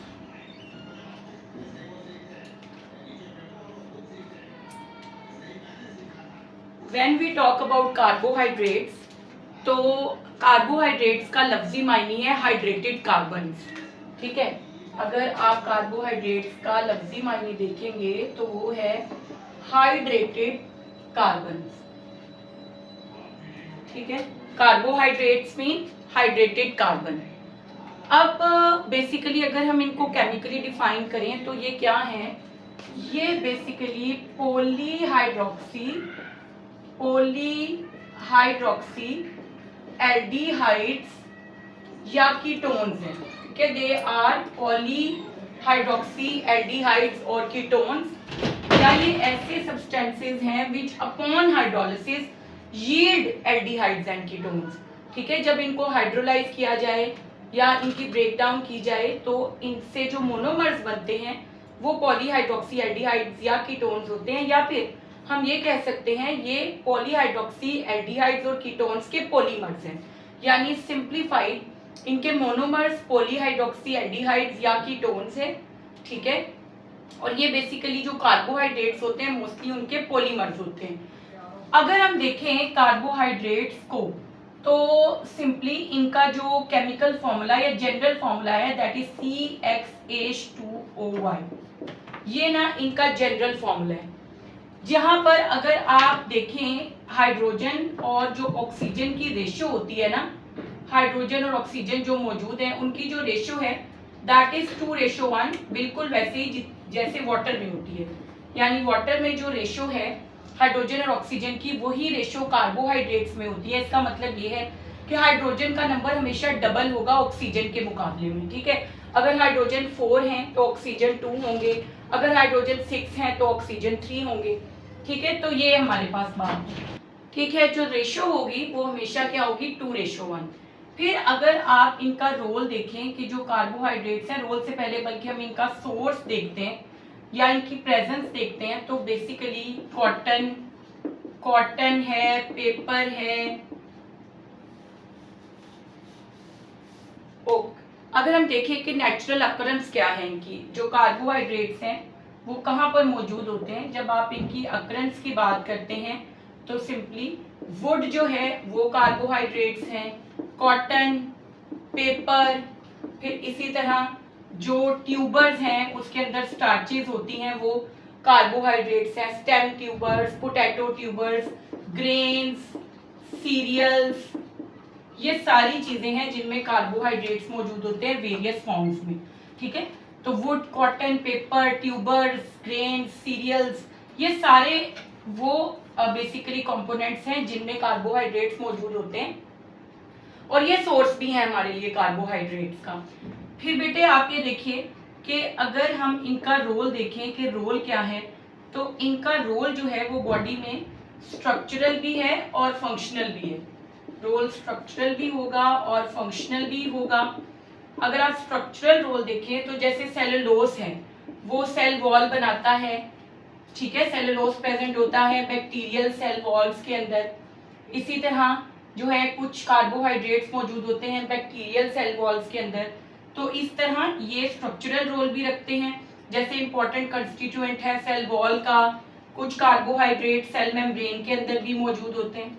ठीक है, और इनका फंक्शनल रोल भी है। They are source of energy, ये सोर्स ऑफ एनर्जी हैं और मेनली एक ग्लूकोज जो टाइप है कार्बोहाइड्रेट की, वो हमारा प्राइमरी सोर्स ऑफ एनर्जी है। तो ये सोर्स ऑफ एनर्जी भी है, तो इनका रोल स्ट्रक्चरल भी है और फंक्शनल भी है। बहुत सारे सेलुलर पार्ट्स हैं जो कार्बोहाइड्रेट्स जिनके अंदर मौजूद है, और इसी तरह सोर्स ऑफ एनर्जी हैं मेटाबॉलिज्म के लिए। इनसे नए मॉलिक्यूल्स बिल्ड होते हैं, प्रोटीन्स बनते हैं, फैट्स बनते हैं इन्हीं से। फिर बेटे याद रखिएगा ये कॉन्जुगेटेड मॉलिक्यूल्स भी बनाते हैं, दे मेक कॉन्जुगेटेड मॉलिक्यूल्स। ये जो कार्बोहाइड्रेट्स हैं वो क्या कर सकते हैं, दे ज्वाइन विद प्रोटीन्स, ये प्रोटीन्स के साथ मिलते हैं और क्या बनाते हैं, ग्लाइकोप्रोटीन्स। इसी तरह ये जो कार्बोहाइड्रेट्स हैं ये बेसिकली किसके साथ मिलते हैं, लिपिड्स के साथ मिलते हैं और क्या बनाते हैं, ग्लाइकोलिपिड्स। और अगर आप देखें तो ये जो ग्लाइकोप्रोटीन्स और ग्लाइकोलिपिड्स है ना, ये बहुत इंपॉर्टेंट रोल प्ले करते हैं। ये सेल सरफेस मार्कर्स होते हैं, ये सेल का ब्रांड होते हैं, ये सेल का साइन बोर्ड होते हैं। ठीक है, याद रखिएगा कि कलेक्टिवली ये जो ग्लाइकोप्रोटीन्स और ग्लाइकोलिपिड्स हैं इनका रोल बहुत इंपॉर्टेंट है। ये दोनों ही क्या होते हैं, ये दोनों कलेक्टिवली ग्लाइकोकेलिक्स कहलाते हैं।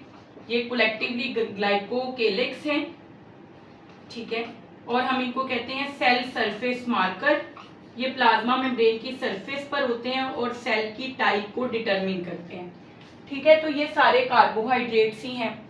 अब अगर हम देखें कि कार्बोहाइड्रेट्स का क्या टाइप्स हैं, ठीक है, फिर इंडिविजुअली हम उन टाइप्स को भी डिस्कस करेंगे। तो जब आप इनकी टाइप्स की बात करते हैं तो कार्बोहाइड्रेट्स की 3 मेजर टाइप्स हैं। Let's discuss about its major types. ये हम डिस्कस करते हैं टाइप्स को कि कार्बोहाइड्रेट्स की टाइप्स कौन सी हैं। तो बेटा आप ये देखें कि टाइप्स जब देखते हैं तो सबसे पहले इसके अंदर हैं मोनोसेक्राइड्स। जो सेकरॉन वर्ड है ना वो बेसिकली उसका मतलब होता है शुगर, तो ये शुगर्स भी कहलाते हैं। इनके 3 टाइप्स हैं, मोनोसेक्राइड्स, ओलिगोसेक्राइड्स एंड पॉलीसेक्राइड्स। ठीक है, ये 3 मेन टाइप्स हैं कार्बोहाइड्रेट्स की। अगर हम जनरली कुछ इनकी प्रॉपर्टीज को डिस्कस करना चाहें, ये जो मोनोसेक्राइड्स हैं, ओलिगोसेक्राइड्स हैं, तो बेसिकली सबसे पहले लेट्स सपोज कि हम डिस्कस करते हैं कि इनका टेस्ट क्या हो सकता है, इनकी सॉल्युबिलिटी क्या है वाटर के अंदर, सॉल्युबिलिटी क्या है, इनका जनरल फॉर्मूला क्या है, ठीक है, हाइड्रोलिसिस इनके अंदर होती है या नहीं होती, इनकी जो क्लासिफिकेशन है वो हम किस बेस पर करते हैं।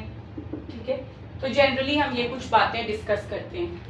तो सबसे पहले जब आप टेस्ट की बात करते हैं तो मोनोसेक्राइड्स जो हैं they are sweet in taste, ये बहुत ज़्यादा स्वीट होते हैं टेस्ट के अंदर। ठीक है, मोनोसेक्राइड्स की बात करें तो टेस्ट में बहुत स्वीट है। ओलिगोसेक्राइड भी स्वीट है but less than monosaccharides. Monosaccharides के मुकाबले में ये लेस स्वीट है बट स्वीट है। और जो पॉलीसेक्राइड्स होते हैं दे आर टेस्टलेस, ये टेस्टलेस होते हैं। जब हम सॉल्युबिलिटी की बात करते हैं, सॉल्युबिलिटी के अंदर मोनोसेक्राइड जो होते हैं they are highly soluble in water, ये बहुत जल्दी वाटर के अंदर हल हो जाते हैं, हाईली सॉल्युबल। लेकिन जब आप बात करते हैं ओलिगोसेक्राइड्स की तो दे आर लेस सॉल्युबल, इनकी सॉल्युबिलिटी, ये सॉल्युबल हैं लेकिन इनकी सॉल्युबिलिटी ओलिगोसेक्राइड्स की मोनोसेक्राइड्स के मुकाबले में कम है। जब आप पॉलीसेक्राइड्स की बात करते हैं तो they are insoluble, highly insoluble. कुछ फॉर्म्स आएंगी पॉलीसेक्राइड्स की जो कि आप देखेंगे कि हो सकती हैं हल हॉट वाटर में, लेकिन जनरली हम इनको क्या कहते हैं, दे आर हाईली इनसोल्यूबल, ये इनसोल्यूबल होते हैं। जनरल फॉर्मूला अगर आप इनका देखें मोनोसेक्राइड्स का तो हमें बेसिकली पता ही है कि इनका जनरल फॉर्मूला यही है CnH2ON। N रिप्रेजेंट करता है कार्बन नंबर को और वाटर मॉलिक्यूल रिप्रेजेंट करता है वाटर मॉलिक्यूल्स के नंबर को। इसी तरह जब हम ओलिगोसेक्राइड्स का फॉर्मूला देखते हैं तो CH2O है, इनके अंदर से हम क्या करते हैं कि एक जो H2 होता है उसको माइनस कर देते हैं, क्योंकि ये बेसिकली बनता है वाटर मॉलिक्यूल। इसमें जब 2 मोनोसेक्राइड्स जुड़ते हैं तो वो क्या बनाते हैं, डाइसेक्राइड। ठीक है, डाइसेक्राइड में से एक वाटर मॉलिक्यूल एलिमिनेट होता है बॉन्ड फॉर्मेशन के दौरान, हमने देखा भी था कंडेंसेशन में। तो हम क्या करेंगे, इट डिपेंड्स कि अगर आपके पास डाइसैकेराइड है तो डाइसैकेराइड के फॉर्मूला में आप क्या कर देते हैं, माइनस कर देते हैं एक वाटर मॉलिक्यूल को, ठीक है। यानी ये डिपेंड करेगा कि कितने आपके पास यूनिट्स हैं जो कि पार्टिसिपेट कर रहे हैं एक ओलिगोसैकेराइड बनाने में, ठीक है। तो हम ये कहते हैं कि इसमें से हम जितने यूनिट्स ज्वाइन कर रहे होंगे उतने ही हम वाटर मॉलिक्यूल एलिमिनेट करेंगे। कैसे? अगर 2 यूनिट्स ज्वाइन कर रहे हैं तो 1 वाटर मॉलिक्यूल एलिमिनेट होगा, 3 यूनिट्स ज्वाइन कर रहे हैं तो 2 वाटर मॉलिक्यूल एलिमिनेट होंगे, क्योंकि कंडेंसेशन के दौरान जब बॉन्ड बनता है तो वाटर मॉलिक्यूल क्या होता है, एलिमिनेट। तो सिंपली अगर हम ओलिगोसैकेराइड्स को देखें, इनका जनरल फॉर्मूला देखें तो ऑब्वियसली इसके अंदर क्या होता है, जैसे डाइसैकेराइड है तो उनके अंदर से हम क्या कर देते हैं, एक वाटर मॉलिक्यूल को माइनस कर देंगे, ठीक है। जो भी यहाँ पर नंबर होगा, यहाँ पर जो भी नंबर होगा उसमें से हमने एक वाटर मॉलिक्यूल को क्या कर देना है, माइनस। और जो पॉलीसैकेराइड्स हैं उनके लिए भी हम जनरल फॉर्मूला यही यूज करते हैं, यहाँ पर एक्स एंड वाई यूज करते हैं क्योंकि इनका नंबर बहुत ज्यादा होता है। अगर हम मोनोसैकेराइड्स की बात करें तो इनके अंदर हाइड्रोलिसिस नहीं होती क्योंकि ये इटसेल्फ मॉलिक्यूल्स हैं, ये एक सिंगल मॉलिक्यूल है, they are not made up of repeating subunits. लेकिन ओलिगोसैकेराइड्स हाइड्रोलिसिस कर सकते हैं और they yield 2 to 10 monosaccharides upon hydrolysis, ठीक है। They yield 2 to 10 monosaccharides upon hydrolysis. अगर डाइसैकेराइड होगा तो जब वो टूटेगा तो 2 मोनोसैकेराइड्स बनाएगा, ट्राई है तो 3 बनाएगा।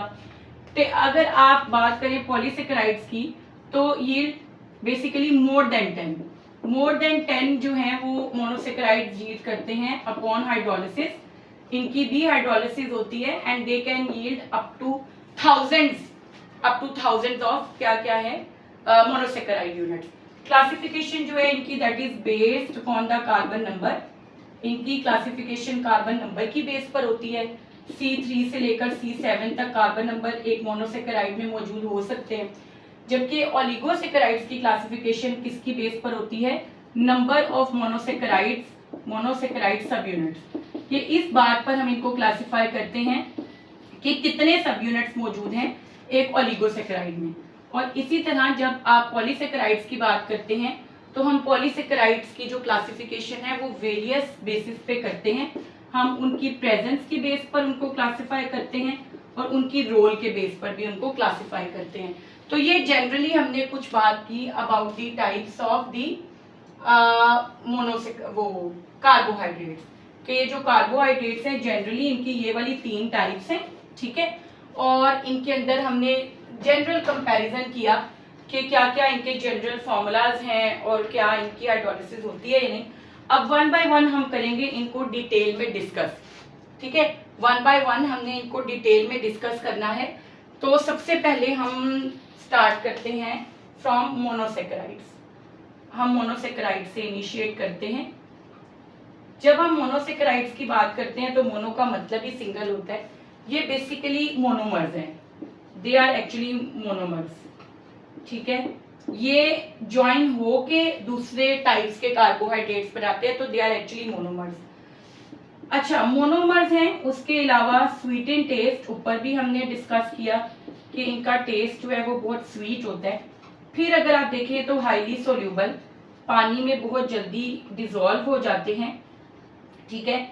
प्राइमरी प्रोडक्ट्स ऑफ फोटोसिंथेसिस, ये प्राइमरी प्रोडक्ट्स होते हैं फोटोसिंथेसिस के जो मोनोसैकेराइड्स होते हैं। बाद में they join to form other types, तो ये प्राइमरी प्रोडक्ट्स फोटोसिंथेसिस के मोनोसैकेराइड्स हैं, ठीक है। अच्छा, कैन नॉट बी हाइड्रोलाइज्ड क्योंकि ये सिंगल मॉलिक्यूल्स हैं तो आप इनको हाइड्रोलाइज नहीं कर सकते, ठीक है। ये 2 टाइप्स के होते हैं मोनोसैकेराइड्स, इधर एल्डो और कीटो, ठीक है। हम एल्डो शुगर्स भी बोलते हैं इनको, और जिनके अंदर एल्डिहाइड फंक्शनल ग्रुप हो, और फिर हम कीटो शुगर्स उनको बोलते हैं जिनके अंदर कीटो ग्रुप हो, यानी कि C डबल बॉन्ड O। तो डिपेंडिंग अपॉन कि इनके अंदर फंक्शनल ग्रुप कौन सा है, इधर ये एल्डो शुगर्स होते हैं या कीटो शुगर्स। एल्डो शुगर्स के अंदर एल्डिहाइड ग्रुप होता है और कीटो शुगर्स के अंदर कीटो ग्रुप होता है। तो हम इनको क्लासिफाई करते हैं depending upon their functional group कि ये कीटो भी हो सकते हैं और ये एल्डो शुगर्स भी हो सकते हैं, ठीक है। अब बेटे आप ये देखिए कि हम इनको क्लासिफाई करते हैं। इनकी जो क्लासिफिकेशन है ऊपर भी डिस्कस किया। अगेन रिपीट कर रही हूँ, वो किस पर होती है? On the basis of carbon number. Carbon number की बेस पर हम इनको क्लासिफाई करते हैं। मिनिमम 3 और मैक्सिमम 7 कार्बन मोनोसेकेराइड्स के अंदर मौजूद हो सकते हैं, ठीक है, मिनिमम 3 और मैक्सिमम 7। तो ये कुछ जनरल प्रॉपर्टीज हैं। अब हम देखते हैं कि जो मोनोसेकेराइड्स हैं उनकी क्लासिफिकेशन करते हैं कि क्या है वो, लेकिन आपने याद रखना है कि इनके अंदर होता ये है कि तमाम कार्बन जो होते हैं उनके साथ हाइड्रोक्सिल ग्रुप अटैच होता है। एक कार्बन या एल्डो होता है या कीटो। इनके अंदर जब आप इनका फॉर्मूला लिखते हैं तो अगर ये 3 कार्बन है तो 2 कार्बन के साथ हाइड्रोक्सिल ग्रुप होंगे, एक कार्बन या एल्डो होगा या कीटो होगा। तो सिंपली ये बात हमने याद रखनी है। तो अब हम इनकी करते हैं टाइप्स। जी बेटे, तो हम करते हैं मोनोसेकेराइड्स की टाइप्स, क्लासिफिकेशन ऑफ मोनोसेकेराइड्स, ठीक है। इसमें क्या होगा मोनोसेकेराइड्स की क्लासिफिकेशन में, कार्बन नंबर की बेस पर है C3, C4, C5, C6 and C7, ठीक है। ये टोटल 5 टाइप्स बन रही हैं इनकी, depending upon the number of carbon atoms, ठीक है। यानी 3 से लेकर इनके अंदर 7 तक कार्बन मौजूद हो सकते हैं, ठीक है। अब बेसिकली बेटे अगर आप देखिए तो 3 कार्बन मोनोसेकेराइड्स को हम बोलते हैं ट्रायोसिस, 4 कार्बन को हम बोलते हैं टेट्रोसिस, common name.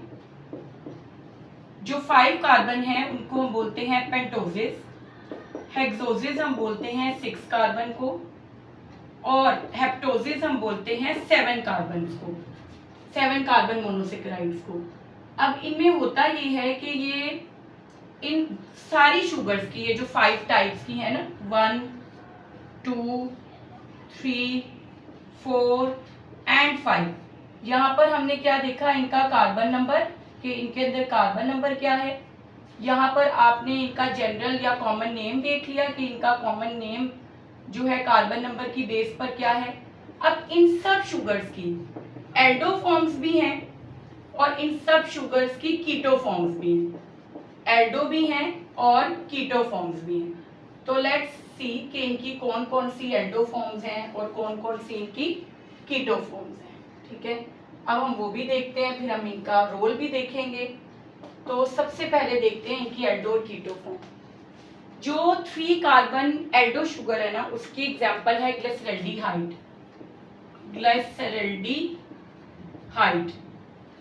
Glyceraldehyde 3 carbon Aldo sugar है और इसकी जो कीटो फॉर्म है ना, वो बेसिकली आपके पास क्या है, di hydroxy acetone, di hydroxy acetone.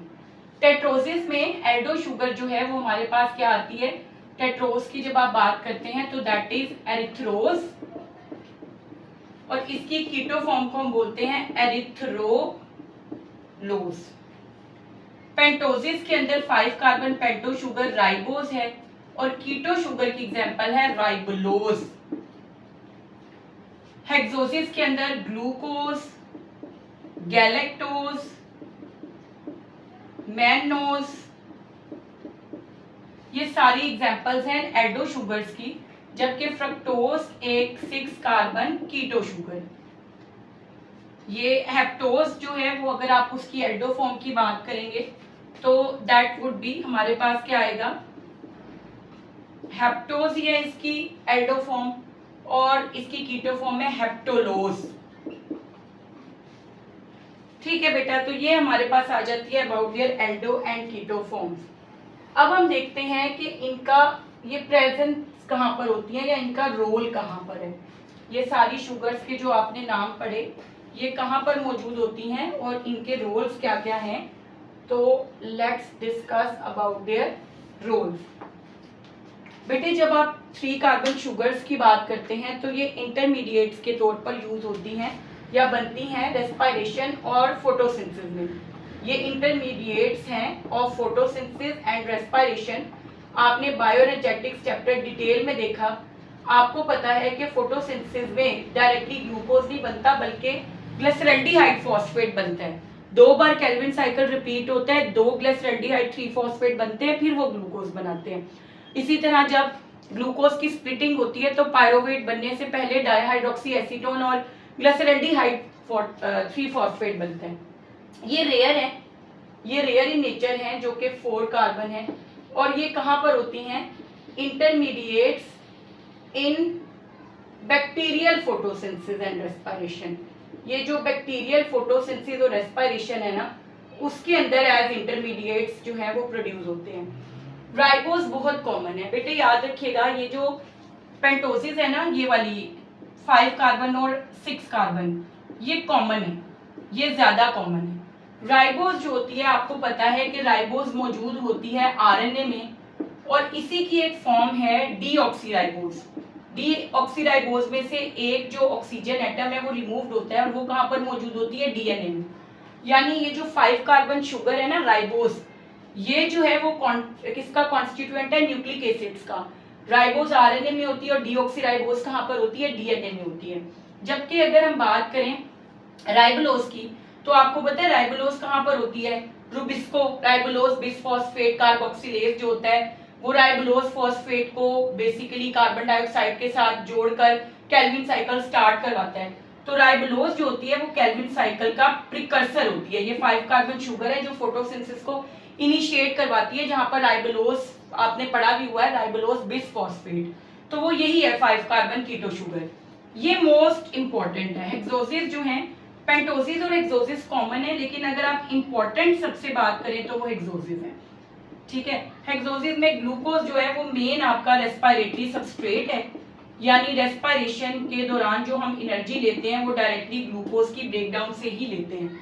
तो ये फ्यूल ऑफ सेल्स है, हम इसी से अपनी एनर्जी लेते हैं। डायरेक्ट फ्यूल ऑफ सेल्स जो है वो ग्लूकोज ही है। और ये जो बेसिकली हैं 7 कार्बन शुगर, ये भी काफी रेयर इन नेचर हैं, और कुछ बैक्टीरियाज के अंदर ही ये मौजूद होती हैं। तो ये तो हमारे पास आ जाती है क्लासिफिकेशन ऑफ मोनोसेकेराइड्स। अब हम थोड़ा सा डिस्कस करते हैं। लेट सपोज अगर हम देखें इनके फॉर्मूला को, तो थोड़ा सा मैं आपको बताती हूँ। ट्रायोज है ये। ट्रायोज में आपने सिंपली पहले तो 3 कार्बन ध्यान में रखने के हैं।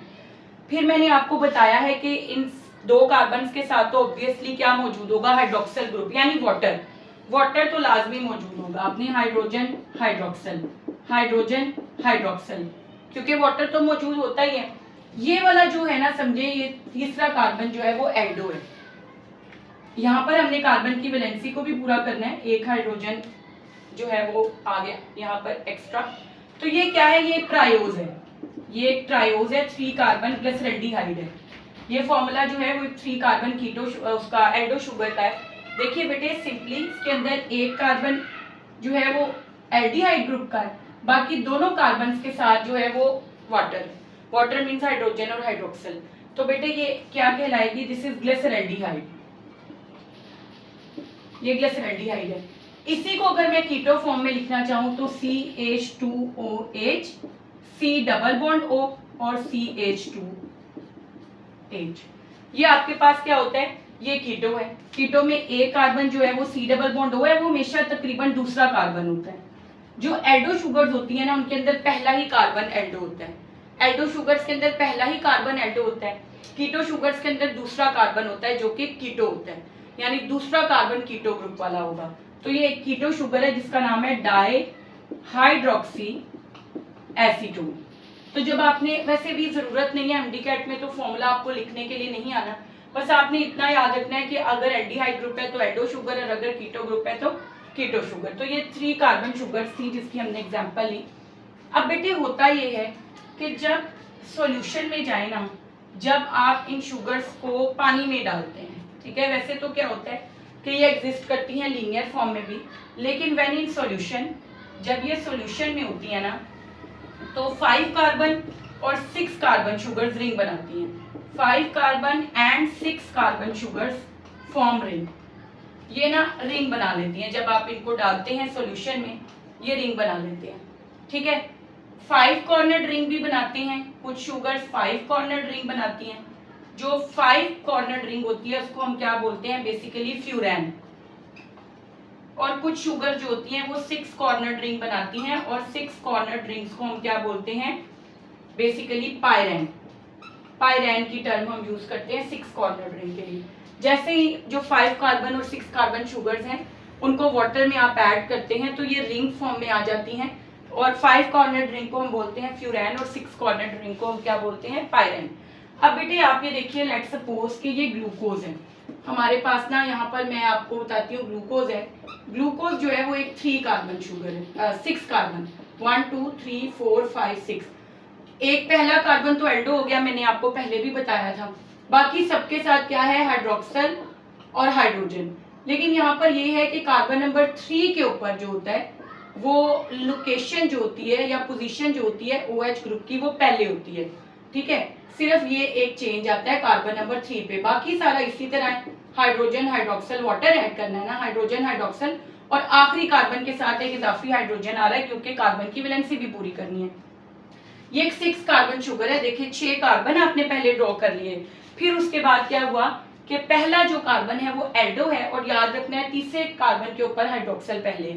बाकी ये आ गई ग्लूकोज, ये एक 6 कार्बन कौन सी शुगर है, एल्डो शुगर। कीटो शुगर भी है, कीटो शुगर आ जाएगी 6 कार्बन, अगर आप देखें तो फ्रक्टोज 6 है ये।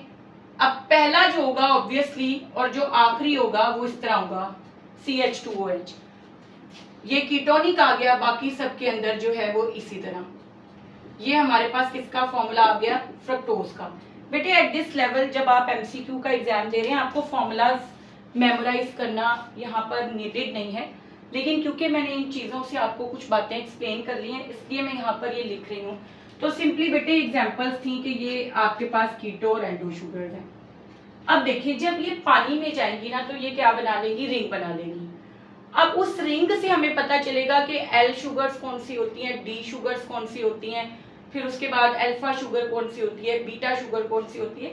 तो ये अभी तक आपने इतना याद रखना है कि ये जब भी पानी में जाएंगे तो ये क्या बना लेंगे, रिंग्स। और जो ग्लूकोज है और इसके साथ जो गैलेक्टोज है और जो मैनोज है ये एक दूसरे के सिंपल आइसोमर्स हैं। इनके अंदर ये एल्डो शुगर्स हैं, इनके अंदर बस ये होता है कि हाइड्रोक्सल और हाइड्रोजन की जो पोजीशन होती है ना वो डिफरेंट है। जैसे ग्लूकोज के अंदर कार्बन नंबर 3 पे हाइड्रोक्सल पहले है, गैलेक्टोज में 3 पे भी और 4 पे भी हाइड्रोक्सल पहले है। तो ये एक दूसरे के इस तरीके से आइसोमर्स होते हैं। तो अब हम ना इनकी रिंग फॉर्म को डिस्कस करते हैं। तो बेटे देखिए लेट्स सपोज के बल्कि हम अगेन इनका शुरू से रिंग बनाते हैं। ओके बेटे, नाउ वी वुड सी कि किस तरीके से रिंग बनता है। यानी कि अभी हमने बात की थी कि जब शुगर सोल्यूशन में होता है तो वो रिंग बना देते हैं, ठीक है। अब एक बात देखिए कि जो शुगर्स हैं they can exist in open and ring both forms. तो लेट्स सपोज कि जब पानी में ऐड किया जाता है 5 कार्बन और 6 कार्बन शुगर्स को तो वो रिंग्स बनाती हैं। लेट्स सपोज कि हमारे पास है ये एक 6 कार्बन एल्डो शुगर यानी ग्लूकोज, ठीक है। ये 6 कार्बन हो गए, ये एल्डो शुगर है तो ये एल्डिहाइड ग्रुप हो गया। कार्बन 3 के ऊपर हमने देखा था हाइड्रोक्सल पहले आता है, वो हमने लिख दिया। तो ये आ गया open chain, this is the open chain, ठीक है। ये ओपन चेन फॉर्म जो होती है ना बेटा इसको हम बोलते हैं Fisher projection, this is known as Fisher projection. जो शुगर्स हैं they can exist as open chains and rings, तो फिशर प्रोजेक्शन हम बोलते हैं इस लीनियर चेन को। अब जैसे आप इसको सॉल्यूशन में ऐड करते हैं ना तो it can form ring, basically ये रिंग बनाती है। ये है आपके पास ग्लूकोज, ग्लूकोज 6 कॉर्नर रिंग बनाती है जिसको हम बोलते हैं ग्लूकोपायरानोज। अब वो रिंग कैसे बनती है बेटे देखिएगा जरा, ये कार्बन 1 2 3 4 5 एंड 6, ये जो रिंग बनती है वो कार्बन नंबर 1 और कार्बन नंबर 5 के दरमियान में बनती है, ठीक है। अब इसमें क्या होगा, लेट सपोज मैं लिखती हूँ कि ये कार्बन नंबर 1 है, ठीक है हमारे पास, और रिंग बन रही है कार्बन 1 और 6 के दरमियान में। तो लेट सपोज कि ये कार्बन 1 आ गया हमारे पास, ये बल्कि यहीं से मैं आपको एक्सप्लेन करती हूँ। ये कार्बन नंबर 1 और 5 के दरमियान में बॉन्ड कैसे बनता है ये समझिएगा जरा। अब यहाँ पर ये होता है बेटा कि ये इसको मैं ओपन फॉर्म में लिखती हूँ, ये है डबल बॉन्ड O है ये, और साथ में ये क्या है H। ये जो कार्बन और ऑक्सीजन का यहाँ पर बॉन्ड है ना इट्स अ पाई बॉन्ड। उसमें ये होता है कि ऑक्सीजन मोर इलेक्ट्रोनेगेटिव है तो अपनी तरफ खींच रही होती है, पुल कर रही होती है इलेक्ट्रॉन्स को। तो वो क्या करती है, वो इलेक्ट्रॉन को अपनी तरफ पुल कर लेती है कार्बन से खुद ले लेती है इलेक्ट्रॉन और उसके ऊपर कौन सा चार्ज आ जाता है, उसके ऊपर चार्ज आ जाता है नेगेटिव। ठीक है, वो इलेक्ट्रॉन को पुल कर लेती है, बॉन्ड ब्रेक कर लेती है, इलेक्ट्रॉन को अपनी तरफ पुल कर लेती है, तो इसके ऊपर नेगेटिव चार्ज आ जाता है और कार्बन के ऊपर कौन सा चार्ज आ जाता है, पॉजिटिव। ठीक है, अब इसमें क्या होता है बेटे, जब आप कार्बन 5 की बात करते हैं, सेम यहाँ पर भी ऑक्सीजन जो है वो इसका इलेक्ट्रॉन लेके इसको किक ऑफ कर देती है। ये जो हाइड्रोजन है ना, इसका इलेक्ट्रॉन ले लेगी, इसके ऊपर पॉजिटिव चार्ज आ जाएगा और इसको किक आउट कर देगी और इसके ऊपर क्या आ जाएगा, नेगेटिव चार्ज। अब आप ये देखिए बेटा कि यहाँ पर ऑक्सीजन के ऊपर नेगेटिव चार्ज है और कार्बन के ऊपर क्या चार्ज है, पॉजिटिव। अब इस हाइड्रोजन को भी कोई सेफ प्लेस चाहिए सेटल होने के लिए। ये हाइड्रोजन जो है वो किसके ऊपर चला जाएगा, ये जो हाइड्रोजन हमारे पास बचा है ये यहां से हमारे पास चला जाएगा किसके पास, ये इस ऑक्सीजन के पास। ये हाइड्रोजन इस ऑक्सीजन के पास चला गया और इसने क्या बना दिया, OH। और जो हमारे पास ये वाली ऑक्सीजन है, दिस वन, ये ऑक्सीजन, ये डायरेक्टली क्या करेगी, कार्बन 1 और कार्बन 5 को आपस में जोड़ देगी। ठीक है, अब हम इसको रिंग बना के समझते हैं बहुत इजी तरीके से। बेटे ये देखिए कि ये हमारे पास लेट सपोज ये कार्बन 5 है और उसके साथ ये CH2OH कार्बन 6 है, ये तो रिंग से बाहर था ना, ये कार्बन 4 आ गया HOH। ठीक है, मैंने इसको इस तरह, ये कार्बन 3 आ गया। ठीक है, ये कार्बन 2 आ गया और यहाँ पर था ना हमारे पास ये कार्बन 1 है, ये कार्बन क्या था हमारे पास, दिस वन, कार्बन 1। तो यहाँ पर यही हुआ कि ये देखिए HOH था यहाँ पर। सेम फिनोमिनन जो मैंने आपको यहाँ पर एक्सप्लेन किया कि किस तरीके से इस कार्बन के साथ क्या होगा, हाइड्रोजन और हाइड्रोक्सल बन जाएगा और ये जो ऑक्सीजन है ये डायरेक्टली क्या करेगा, कार्बन 5 और कार्बन 1 को आपस में लिंक कर देगा। ठीक है, तो बहुत ही सिंपल, ये एक रिंग बन गई और इस रिंग का नाम क्या है हमारे पास, ग्लूकोपाइरानोज। ठीक है, यहाँ पर क्या हुआ कि ये जो कार्बन नंबर 5 था ना, देखिए अगेन यहाँ से भी मैं आपको एक्सप्लेन करती हूँ, कार्बन नंबर 5 के साथ यहाँ पर क्या था, H और OH। ठीक है, और ये हमारे पास यहाँ पर क्या है, कार्बन नंबर 1।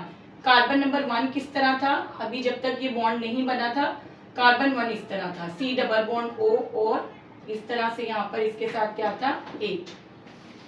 तो सिंपली क्या हुआ कि इसने ये पाई बॉन्ड तोड़ा, इसके ऊपर नेगेटिव चार्ज आ गया, इसके ऊपर पॉजिटिव चार्ज हो गया। तो सेम यहाँ पर भी ये जो हाइड्रोक्सल था, इसने इसको क्या कर दिया, इस हाइड्रोक्सल को इसने किया, ऑक्सीजन ने किया हाइड्रोजन को किक। वो हाइड्रोजन किसके पास चला गया, इस ऑक्सीजन के पास, इसके ऊपर क्या आ गया, चार्ज नेगेटिव। तो क्या हुआ कि डायरेक्टली ये वाली जो ऑक्सीजन है इसने क्या किया, इस कार्बन को इसके साथ लिंक कर दिया और हमारे पास जो हाइड्रोक्सल है वो कहाँ पर चला गया, कार्बन नंबर 1 के पास। ठीक है बेटे, तो ये इस तरीके से बॉन्ड बनता है और ये वाला जो फॉर्म होती है शुगर की, इसको हम बोलते हैं हावर्थ प्रोजेक्शन। ये हावर्थ प्रोजेक्शन कहलाती है। ठीक है, ये 6 कॉर्नर रिंग है जिसको हम बोलते हैं ग्लूकोपाइरानोज। अब ना बेटे आपने यहाँ पर एक बात याद रखनी है, बहुत ही क्लियर रखनी है, ये इसका हाइड्रोजन यहीं पर है, इसके साथ बहुत ही क्लियर रखनी है, ये कार्बन 1 2 3 4 5 एंड 6। ठीक है, ये 6 कार्बन है।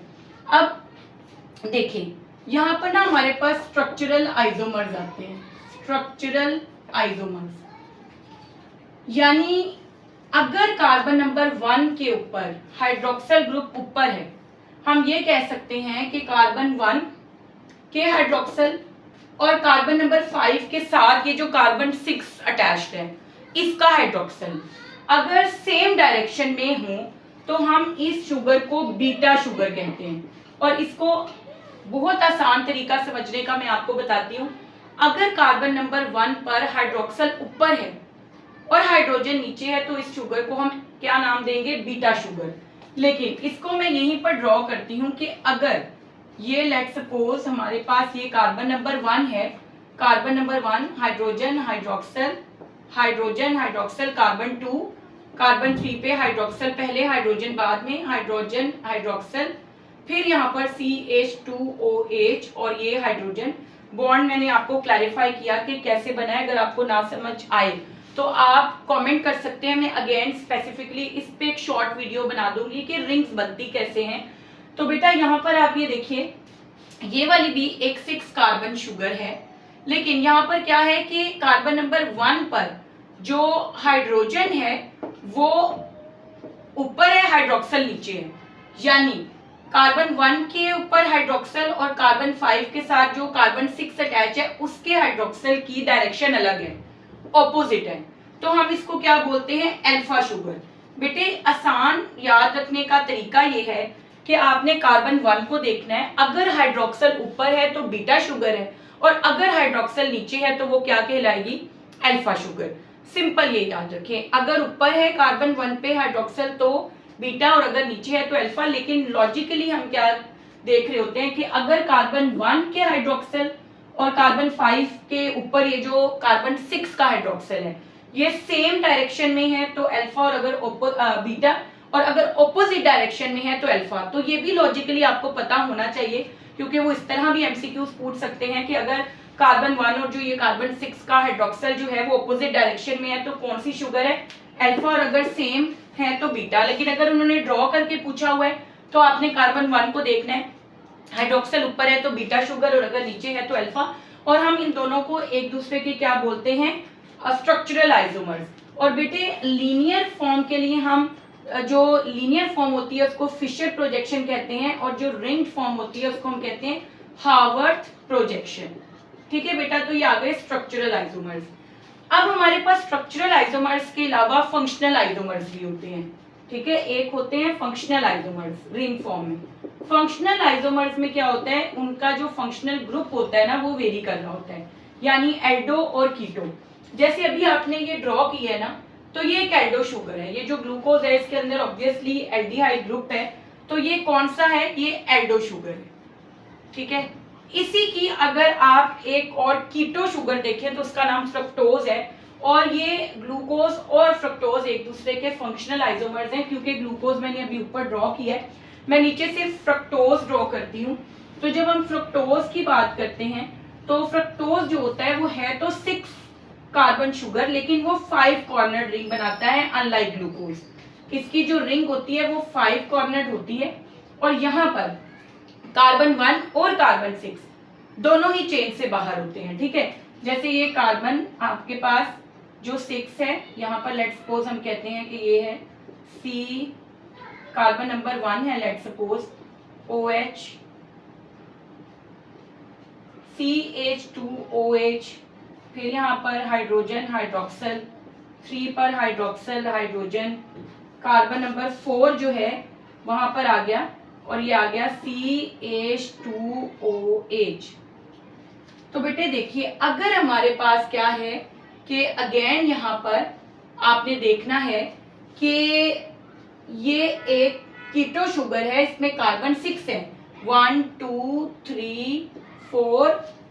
ठीक है, ये देखिए, ये कार्बन नंबर 1 आ गया, ये कार्बन नंबर 2 आ गया, ये कार्बन नंबर 3 आ गया, कार्बन नंबर 4 आ गया, कार्बन नंबर 5 आ गया, कार्बन नंबर 6 आ गया। तो बेसिकली आपके पास क्या है, ये है तो हमारे पास 6 कार्बन शुगर, लेकिन इसने जो रिंग बनाई है वो कौन सी है, 5 कॉर्नर रिंग, जिसको हम बोलते हैं फ्रुक्टोफ्यूरानोज। ये है फ्रुक्टोफ्यूरानोज। इसमें कार्बन 6 और कार्बन 1 दोनों ही रिंग से बाहर है। ठीक है, तो यहाँ पर आपने देखना है कि ये वाली जो है आपके पास एल्डो शुगर, और ये हमारे पास जो कीटो शुगर है फ्रुक्टोफ्यूरानोज, ये दोनों एक दूसरे के क्या कहलाते हैं, फंक्शनल आइसोमर्स। हम इन दोनों को एक दूसरे के फंक्शनल आइसोमर्स बोलते हैं। ठीक है, तो ये आपने बात एक क्लियरली याद रखनी है कि एक तो स्ट्रक्चरल आइसोमर्स हो गए अल्फा और बीटा, और एक आपके पास हो गए फंक्शनल आइसोमर्स जो कि एल्डो शुगर है और कीटो शुगर है।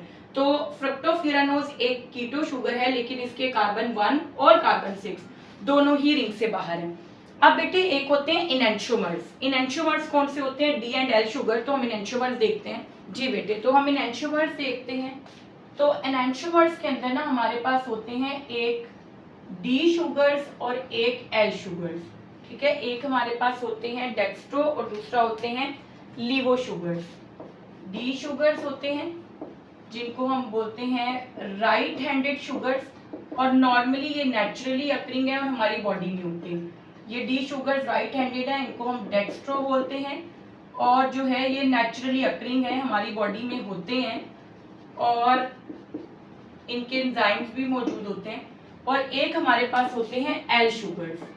जो एल शुगर्स होते हैं उनको हम क्या बोलते हैं, left handed sugars. Left handed sugars ये उनकी ऑप्टिकल प्रॉपर्टीज की बेस पर हम इनको right and left handed sugars कहते हैं। ये दोनों एक दूसरे के मिरर इमेजेस होते हैं। ये लीवो हैं और ये बेसिकली आपके पास नेचुरली अकरिंग नहीं होते, हम इनको आर्टिफिशियल स्वीटनर्स के तौर पर यूज करते हैं क्योंकि ये मेटाबोलाइज नहीं होते। तो डायबिटिक पेशेंट्स के लिए आर्टिफिशियल स्वीटनर्स के तौर पर हम एल शुगर्स को यूज कर सकते हैं। तो बेटे ये है, ये दोनों एक दूसरे के मिरर इमेज होते हैं। बहुत आसान तरीका, ये देखिए, ये एक डी शुगर है जो मैंने पहले भी ड्रॉ की है और बहुत बार कर चुकी हूँ। Hydrogen hydroxyl, hydrogen hydroxyl, hydroxyl hydrogen, hydrogen hydroxyl, फिर ये CH2OH और ये आ गया हाइड्रोजन। ये एक डी शुगर है सिंपल।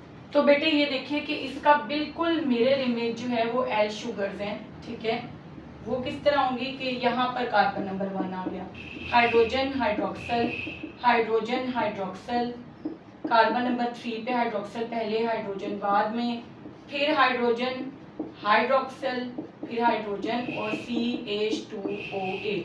ये कार्बन 1 2 3 4, ठीक है, और ये 5 और ये 6। तो ये देखिए ये दोनों एक दूसरे का मिरर इमेज है। ठीक है, ये हमारे पास क्या है, ये क्लॉकवाइज है और ये वाला जो शुगर है ना, दिस शुगर, ये हमारे पास क्लॉकवाइज है और ये वाली जो है वो एंटी क्लॉकवाइज है। ये देखिए यहाँ से क्या हो रहा है, ये कार्बन नंबर 1 है और इस तरह ये जा रही है, और ये वाली इस तरीके से बेसिकली कार्बन नंबर जो है वो आगे की तरफ जा रहा है। तो ये क्लॉकवाइज है और ये क्या है हमारे पास एंटी क्लॉकवाइज। तो सिंपली बेटे इनको हम एक दूसरे के एनेंटियोमर्स कहते हैं। नेचुरली अकरिंग डी शुगर्स होती हैं, लेकिन एल शुगर्स को हम आर्टिफिशियल स्वीटनर्स के तौर पर यूज करते हैं। तो ये एक अल्फा, क्योंकि देखिए कार्बन नंबर 1 के ऊपर हाइड्रोजन है, तो ये एक अल्फा डी शुगर है और ये वाली जो है वो एक अल्फा एल शुगर है, कार्बन नंबर 1 पे हाइड्रोजन ऊपर है। तो ये बेटे आ गए हमारे पास एनेंटियोमर्स। स्ट्रक्चरल आइसोमर्स अल्फा और बीटा शुगर्स हैं। फंक्शनल आइसोमर्स जो हैं वो ग्लूकोज और फ्रक्टोज हैं। एनेंटियोमर्स जो हैं वो डी और एल शुगर्स हैं। ठीक है बेटा, आई होप कि आपको ये सारी बातें क्लियर होंगी क्योंकि हमारा सिलेबस बहुत ज़्यादा है। तो अगर आप चाह रहे हैं कि आपको रिंग्स अलग से समझाई जाए, वैसे वो क्योंकि ज़रूरत भी नहीं है यहाँ पर रिंग बनाना सिखाना, क्योंकि MD-CAT में MCQ बेस्ड है, तो आपको बेसिक कॉन्सेप्ट होनी चाहिए। लेकिन फिर भी अगर किसी भी चीज़ में कोई प्रॉब्लम हो तो आप कमेंट कर सकते हैं, उसकी अलग से शॉर्ट वीडियो मैं बना दूंगी एक्सप्लेन करने के लिए। बेटे उसके बाद ना नेक्स्ट हम देखते हैं, आप ना थोड़ी सी बातें मैं आपको बताती हूँ टेस्ट वाइज। टेस्ट वाइज ना आपने थोड़ा सा याद रखना है, वैसे डाइसेक्राइड भी हम करेंगे, कि जो सबसे स्वीटेस्ट शुगर है ना इन टेस्ट वो फ्रक्टोज है। फ्रक्टोज सबसे स्वीटेस्ट है। फिर फ्रक्टोज के बाद जो है वो सक्रोज है, और सक्रोज के बाद जो है वो क्या है, ग्लूकोज है। अगर हम इनको अरेंज करें ना तो स्वीटेस्ट फ्रक्टोज है, फिर सक्रोज है और फिर ग्लूकोज है। सक्रोज एक डाइसेक्राइड है, वो हम करेंगे भी। अच्छा बेटे नेक्स्ट हम कुछ बातें, क्योंकि ग्लूकोज सबसे इंपॉर्टेंट मोनोसेक्राइड है, तो कुछ बातें हमें ग्लूकोज के बारे में पता होनी चाहिए। ग्लूकोज अगेन वही बात कि ये प्राइमरी प्रोडक्ट है फोटोसिंथेसिस का, और इससे प्रोटीन्स भी बनते हैं, लिपिड भी बनते हैं। और अगर हम देखें तो एज पर टेक्स्ट बताया है कि 717.6 किलो कैलोरीज एनर्जी रिक्वायर्ड होती है for the 10 gram glucose. 10 gram glucose बनाने के लिए इतनी एनर्जी जो है वो रिक्वायर्ड होती है। और फोटोसिंथेसिस का प्रोसेस है जिसमें कार्बन डाइऑक्साइड और वाटर को जोड़कर ग्लूकोज बनाया जाता है। ये अमल ग्लूकोज है, ठीक है। और फिर उसके बाद अगर आप देखें तो ये तमाम फ्रूट्स के अंदर मौजूद होती है, being abundant in figs, grapes, dates, इनके अंदर ये सबसे अबंडेंस है इसकी। वैसे तो ये तमाम फ्रूट्स के अंदर ही पाई जाती है ग्लूकोज। अगेन वही बात, फ्यूल ऑफ सेल्स है। सेल्स डायरेक्टली जो एनर्जी हासिल करते हैं वो ग्लूकोज से ही करते हैं। तो सिंपली बेटे ये बातें कुछ ग्लूकोज के बारे में है, आपने ये बातें याद रखनी है, ठीक है। अच्छा, उसके बाद आप ये देखिए कि ग्लूकोज ही है जिससे डिफरेंट एनाबॉलिक प्रोसेसेस के जरिए प्रोटीन्स बनते हैं और लिपिड्स बनाए जाते हैं। अच्छा बेटे, अब ना हमारे पास ये तो हो गया कंप्लीट अबाउट मोनोसेक्राइड्स। हमने मोनोसेक्राइड्स को हर एंगल से कोशिश की कि कवर कर लें। तो अब हम देखते हैं ओलिगोसेक्राइड, जो कि कार्बोहाइड्रेट्स की सेकंड कैटेगरी। जी बेटा, तो हम ओलिगोसेक्राइड्स करते हैं। ओलिगोसेक्राइड्स ये है मीडियम चेन कार्बोहाइड्रेट्स। ओलिगोसेक्राइड्स किससे बनते हैं? Condensation of monosaccharides. जब मोनोसेक्राइड्स की कंडेंसेशन होती है, वो आपस में मिलते हैं, तो उससे मोनोसेक्राइड्स बनते हैं, ठीक है। अब जो बॉन्ड बनता है उस बॉन्ड का नाम है glycosidic bond, which is a type of covalent bond, ठीक है। कोवेलेंट बॉन्ड जो है वही बेसिकली बनता है दो मोनोसेक्राइड्स के दरमियान में, जिसका स्पेसिफिक नेम ग्लाइकोसिडिक बॉन्ड है with the elimination of water molecule. इसके अंदर जो मोनोसेक्राइड यूनिट्स की तादाद है that could be minimum 2 and maximum 10। इसकी जो क्लासिफिकेशन की बेस है वो है मोनोसेक्राइड सब यूनिट्स। क्लासिफाई हम इनको करते हैं इस बात पर कि कितने मोनोसेक्राइड सब यूनिट्स हैं, ठीक है, उसकी बेस पर। यानी अगर 2 हैं तो that would be a disaccharide, वो डाइसेक्राइड कहलाएगा। अगर 3 हैं तो क्या कहलाएगा? अगर 3 हैं तो ट्राइसेक्राइड, अगर 4 हैं तो टेट्रासेक्राइड एंड सो ऑन 10 तक। एक बात याद रखनी है, जब आप इसका जनरल फॉर्मूला लिखते हैं तो C के साथ वाटर होता है ना, तो N-1, यानी अगर डाइसेक्राइड है तो उसमें आपने जब फॉर्मूला लिखना है दो जो है आपस में मिलने वाले सब यूनिट्स का, तो आपने क्या करना है, उसमें से एक वाटर मॉलिक्यूल एलिमिनेट कर देना है। अगर ट्राइसेक्राइड है तो उसमें से 2 वाटर मॉलिक्यूल एलिमिनेट करने हैं, ठीक है, 2 वाटर मॉलिक्यूल एलिमिनेट करने हैं। अगर ट्राइसेक्राइड है तो उसके अंदर, अगर टेट्रासेक्राइड है तो उसमें से हम कितने वाटर मॉलिक्यूल एलिमिनेट करेंगे? N-3। ये आपने याद रखना है कि जितने वाटर मॉलिक्यूल्स होंगे, अगर डाइसेक्राइड है तो 1 एलिमिनेट कर दें, अगर ट्राइसेक्राइड है तो 2, और अगर टेट्रासेक्राइड है तो 3। यानी लेट्स सपोज मैं आपको एग्जांपल देती हूँ कि एक डाइसेक्राइड है, ठीक है, लेट्स सपोज, जो कि ये 2 ग्लूकोज के मिलने से बना है, ठीक है, ये 2 ग्लूकोज हैं, तो C12 H24 और O के आ गया 12। तो आपने इसमें से क्या करना है, एक वाटर मॉलिक्यूल एलिमिनेट करना है, तो C12 H22 और O10। इट मीन्स के ये वाला O1 माइनस हुआ है तो O11। इट मीन्स के ये फॉर्मूला है इस डाइसेक्राइड का, जो कि 2 ग्लूकोज के मिलने से बना है। एक हमने वाटर मॉलिक्यूल को क्या कर दिया, एलिमिनेट, क्योंकि जब बॉन्ड बनता है तो एक वाटर मॉलिक्यूल एलिमिनेट होता है। तो ये आ गए हमारे पास अबाउट। अगर आप इनकी प्रॉपर्टीज को यहाँ पर देखें तो अगेन ये भी स्वीट इन टेस्ट हैं, ये भी स्वीट इन टेस्ट हैं। अभी आपने देखा है कि फ्रक्टोज के बाद सक्रोज ही स्वीटेस्ट है, जो कि ओलिगोसेक्राइड है। लेस सोल्यूबल इन वाटर, ठीक है, लेस सोल्यूबल इन वाटर। पानी में इनकी सोल्युबिलिटी है लेकिन मोनोसेक्राइड्स के कंपैरिजन में कम है, और इसी तरह टेस्ट भी मोनोसेक्राइड्स के कंपैरिजन में कम है। Less sweet in taste, less soluble in water, और अपॉन हाइड्रोलिसिस, हाइड्रोलिसिस होगी इनकी, upon hydrolysis yield 2 to 10 monosaccharides. अगर 10 से ज्यादा हो जाते हैं तो वो फिर पॉलीसेक्राइड की कैटेगरी में आ जाते हैं। अब हम इनके भी कुछ एग्जांपल्स डिस्कस करते हैं, जैसे कि हमारे पास हैं, अगर हम देखें ये जो ओलिगोसेक्राइड है, इसमें एग्जांपल है माल्टोज की, इसके अंदर एग्जांपल है सक्रोज की, इसके अंदर एग्जांपल है लैक्टोज की, ठीक है। जो माल्टोज होती है उसका कॉमन नेम है माल्ट शुगर।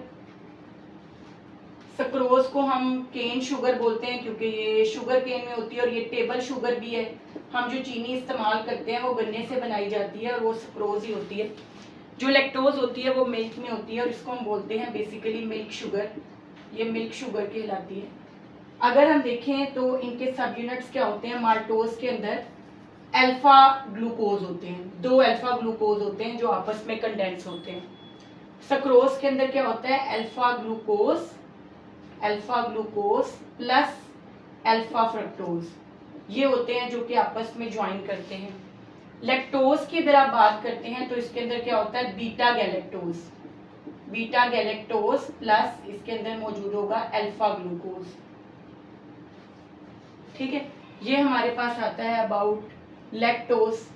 जो माल्टोज होता है उसके दरमियान में लिंकेज क्या होता है, अल्फा 1,4, इसके दरमियान में होता है अल्फा 1,2 और इसका जो होता है वो होता है beta 1,4 in case of lactose. ठीक है बेटा, माल्टोज की डाइजेशन के लिए जो एंजाइम होता है वो माल्टेज होता है। सक्रेज एंजाइम है जो डाइजेस्ट कर सकता है इसको और मोनोसेकेराइड्स में कन्वर्ट कर सकता है, और लैक्टेज इसको कन्वर्ट कर सकता है लैक्टोज को।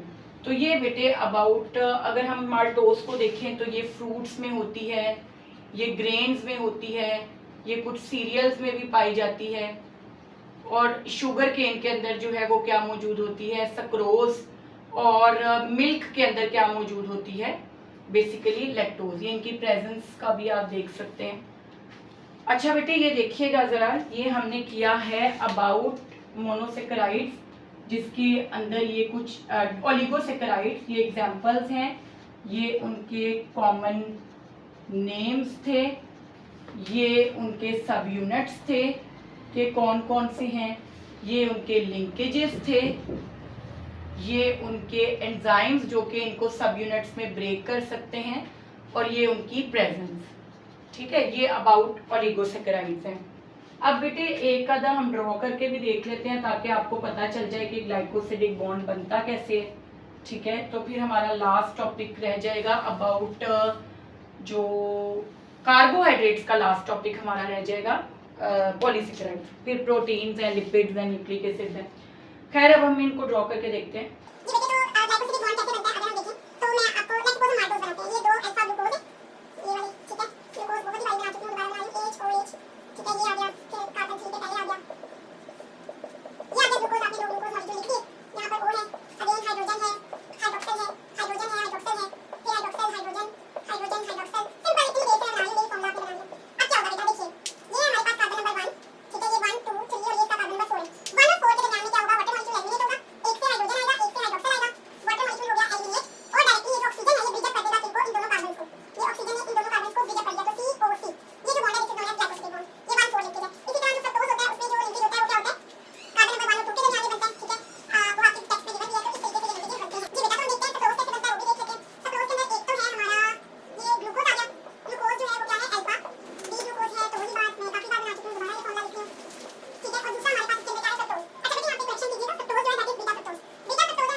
gives brown color, red brown color with iodine.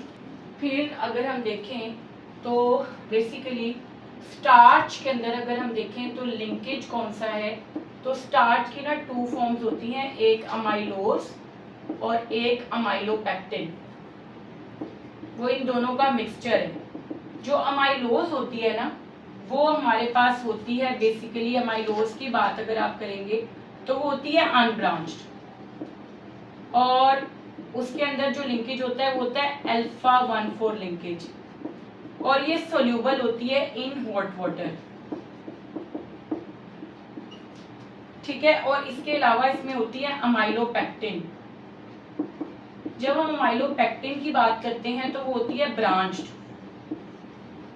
उसमें लिंकेज होता है अल्फा 1,6 लिंकेज, और वो क्या होती है soluble in hot and cold water, insoluble, यानी कि वो नहीं सोल्यूबल होती चाहे पानी गर्म है चाहे ठंडा। तो ये मिक्सचर होता है स्टार्च जो है वो इन दोनों चीज़ों का। अगर आप स्टार्च का रोल देखें तो ये basically primary source of carbohydrates है हमारे लिए, यानी हम रोटी चावल खाते हैं जिसमें स्टार्च होती है, तो हम मेनली कार्बोहाइड्रेट्स जो हासिल करते हैं वो किससे करते हैं, स्टार्च से करते हैं, क्योंकि प्लांट्स के अंदर जो सरप्लस ग्लूकोज होता है वो स्टार्च की ही फॉर्म में स्टोर होता है। फिर बेटे जब आप बात करते हैं, और अगेन इनका अगर आप मोनोमर देखें तो मोनोमर ऑब्वियसली इन सबके ग्लूकोज हैं, अल्फा ग्लूकोज है। फिर बेटे जब आप ग्लाइकोजन की बात करते हैं तो ग्लाइकोजन का लिंकेज ये ना हाईली ब्रांच्ड होती है, ये जो ग्लाइकोजन होती है ना इट इज हाईली ब्रांच्ड।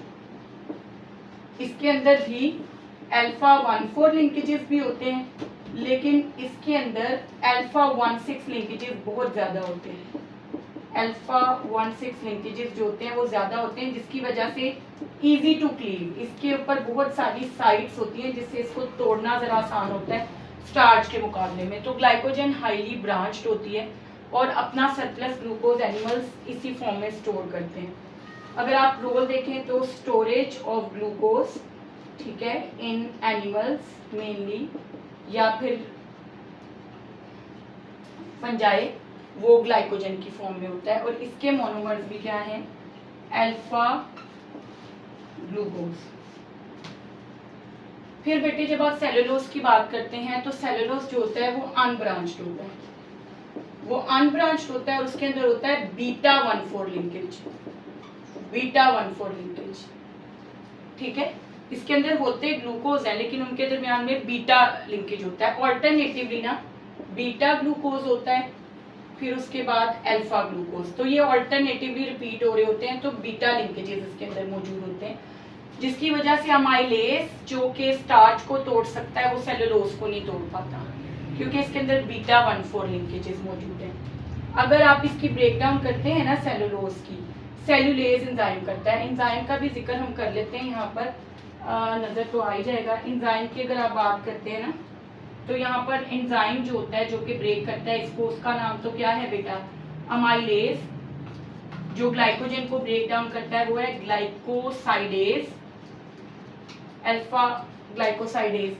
जब आप सेलुलोज की बात करते हैं तो ये क्या बनाता है, cell wall of plants and algae, और ये अगर हम देखें तो प्योर फॉर्म ऑफ सेलुलोज पता है क्या है, कॉटन, और इसके जो सब यूनिट्स हैं वो बीटा और अल्फा ग्लूकोज हैं ऑल्टरनेटिवली। ठीक है, और यहाँ पर जो एंजाइम इसको तोड़ सकता है वो है सेलुलेज, सेलुलेज इसको तोड़ सकता है, जो हमारे अंदर नहीं होता।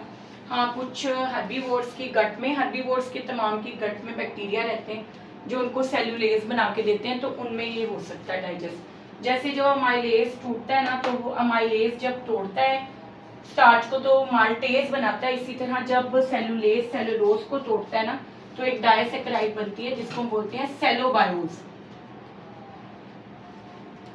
फिर बेटे काइटिन है, काइटिन भी अनब्रांच्ड होती है, ये भी अनब्रांच्ड है जी बेटा। तो इसमें भी जस्ट लाइक ग्लूकोज बीटा,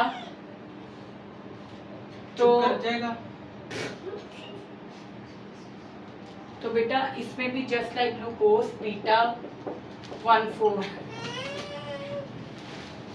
इधर बैठ जा, अब मुझे ना गुस्सा आ रहा है। तो बेटा इसमें भी just like cellulose beta 1,4 linkage है, लेकिन यहाँ पर ग्लूकोज की मॉडिफाइड फॉर्म होती है जिसको हम बोलते हैं एन एसिटाइल ग्लूकोज अमाइन।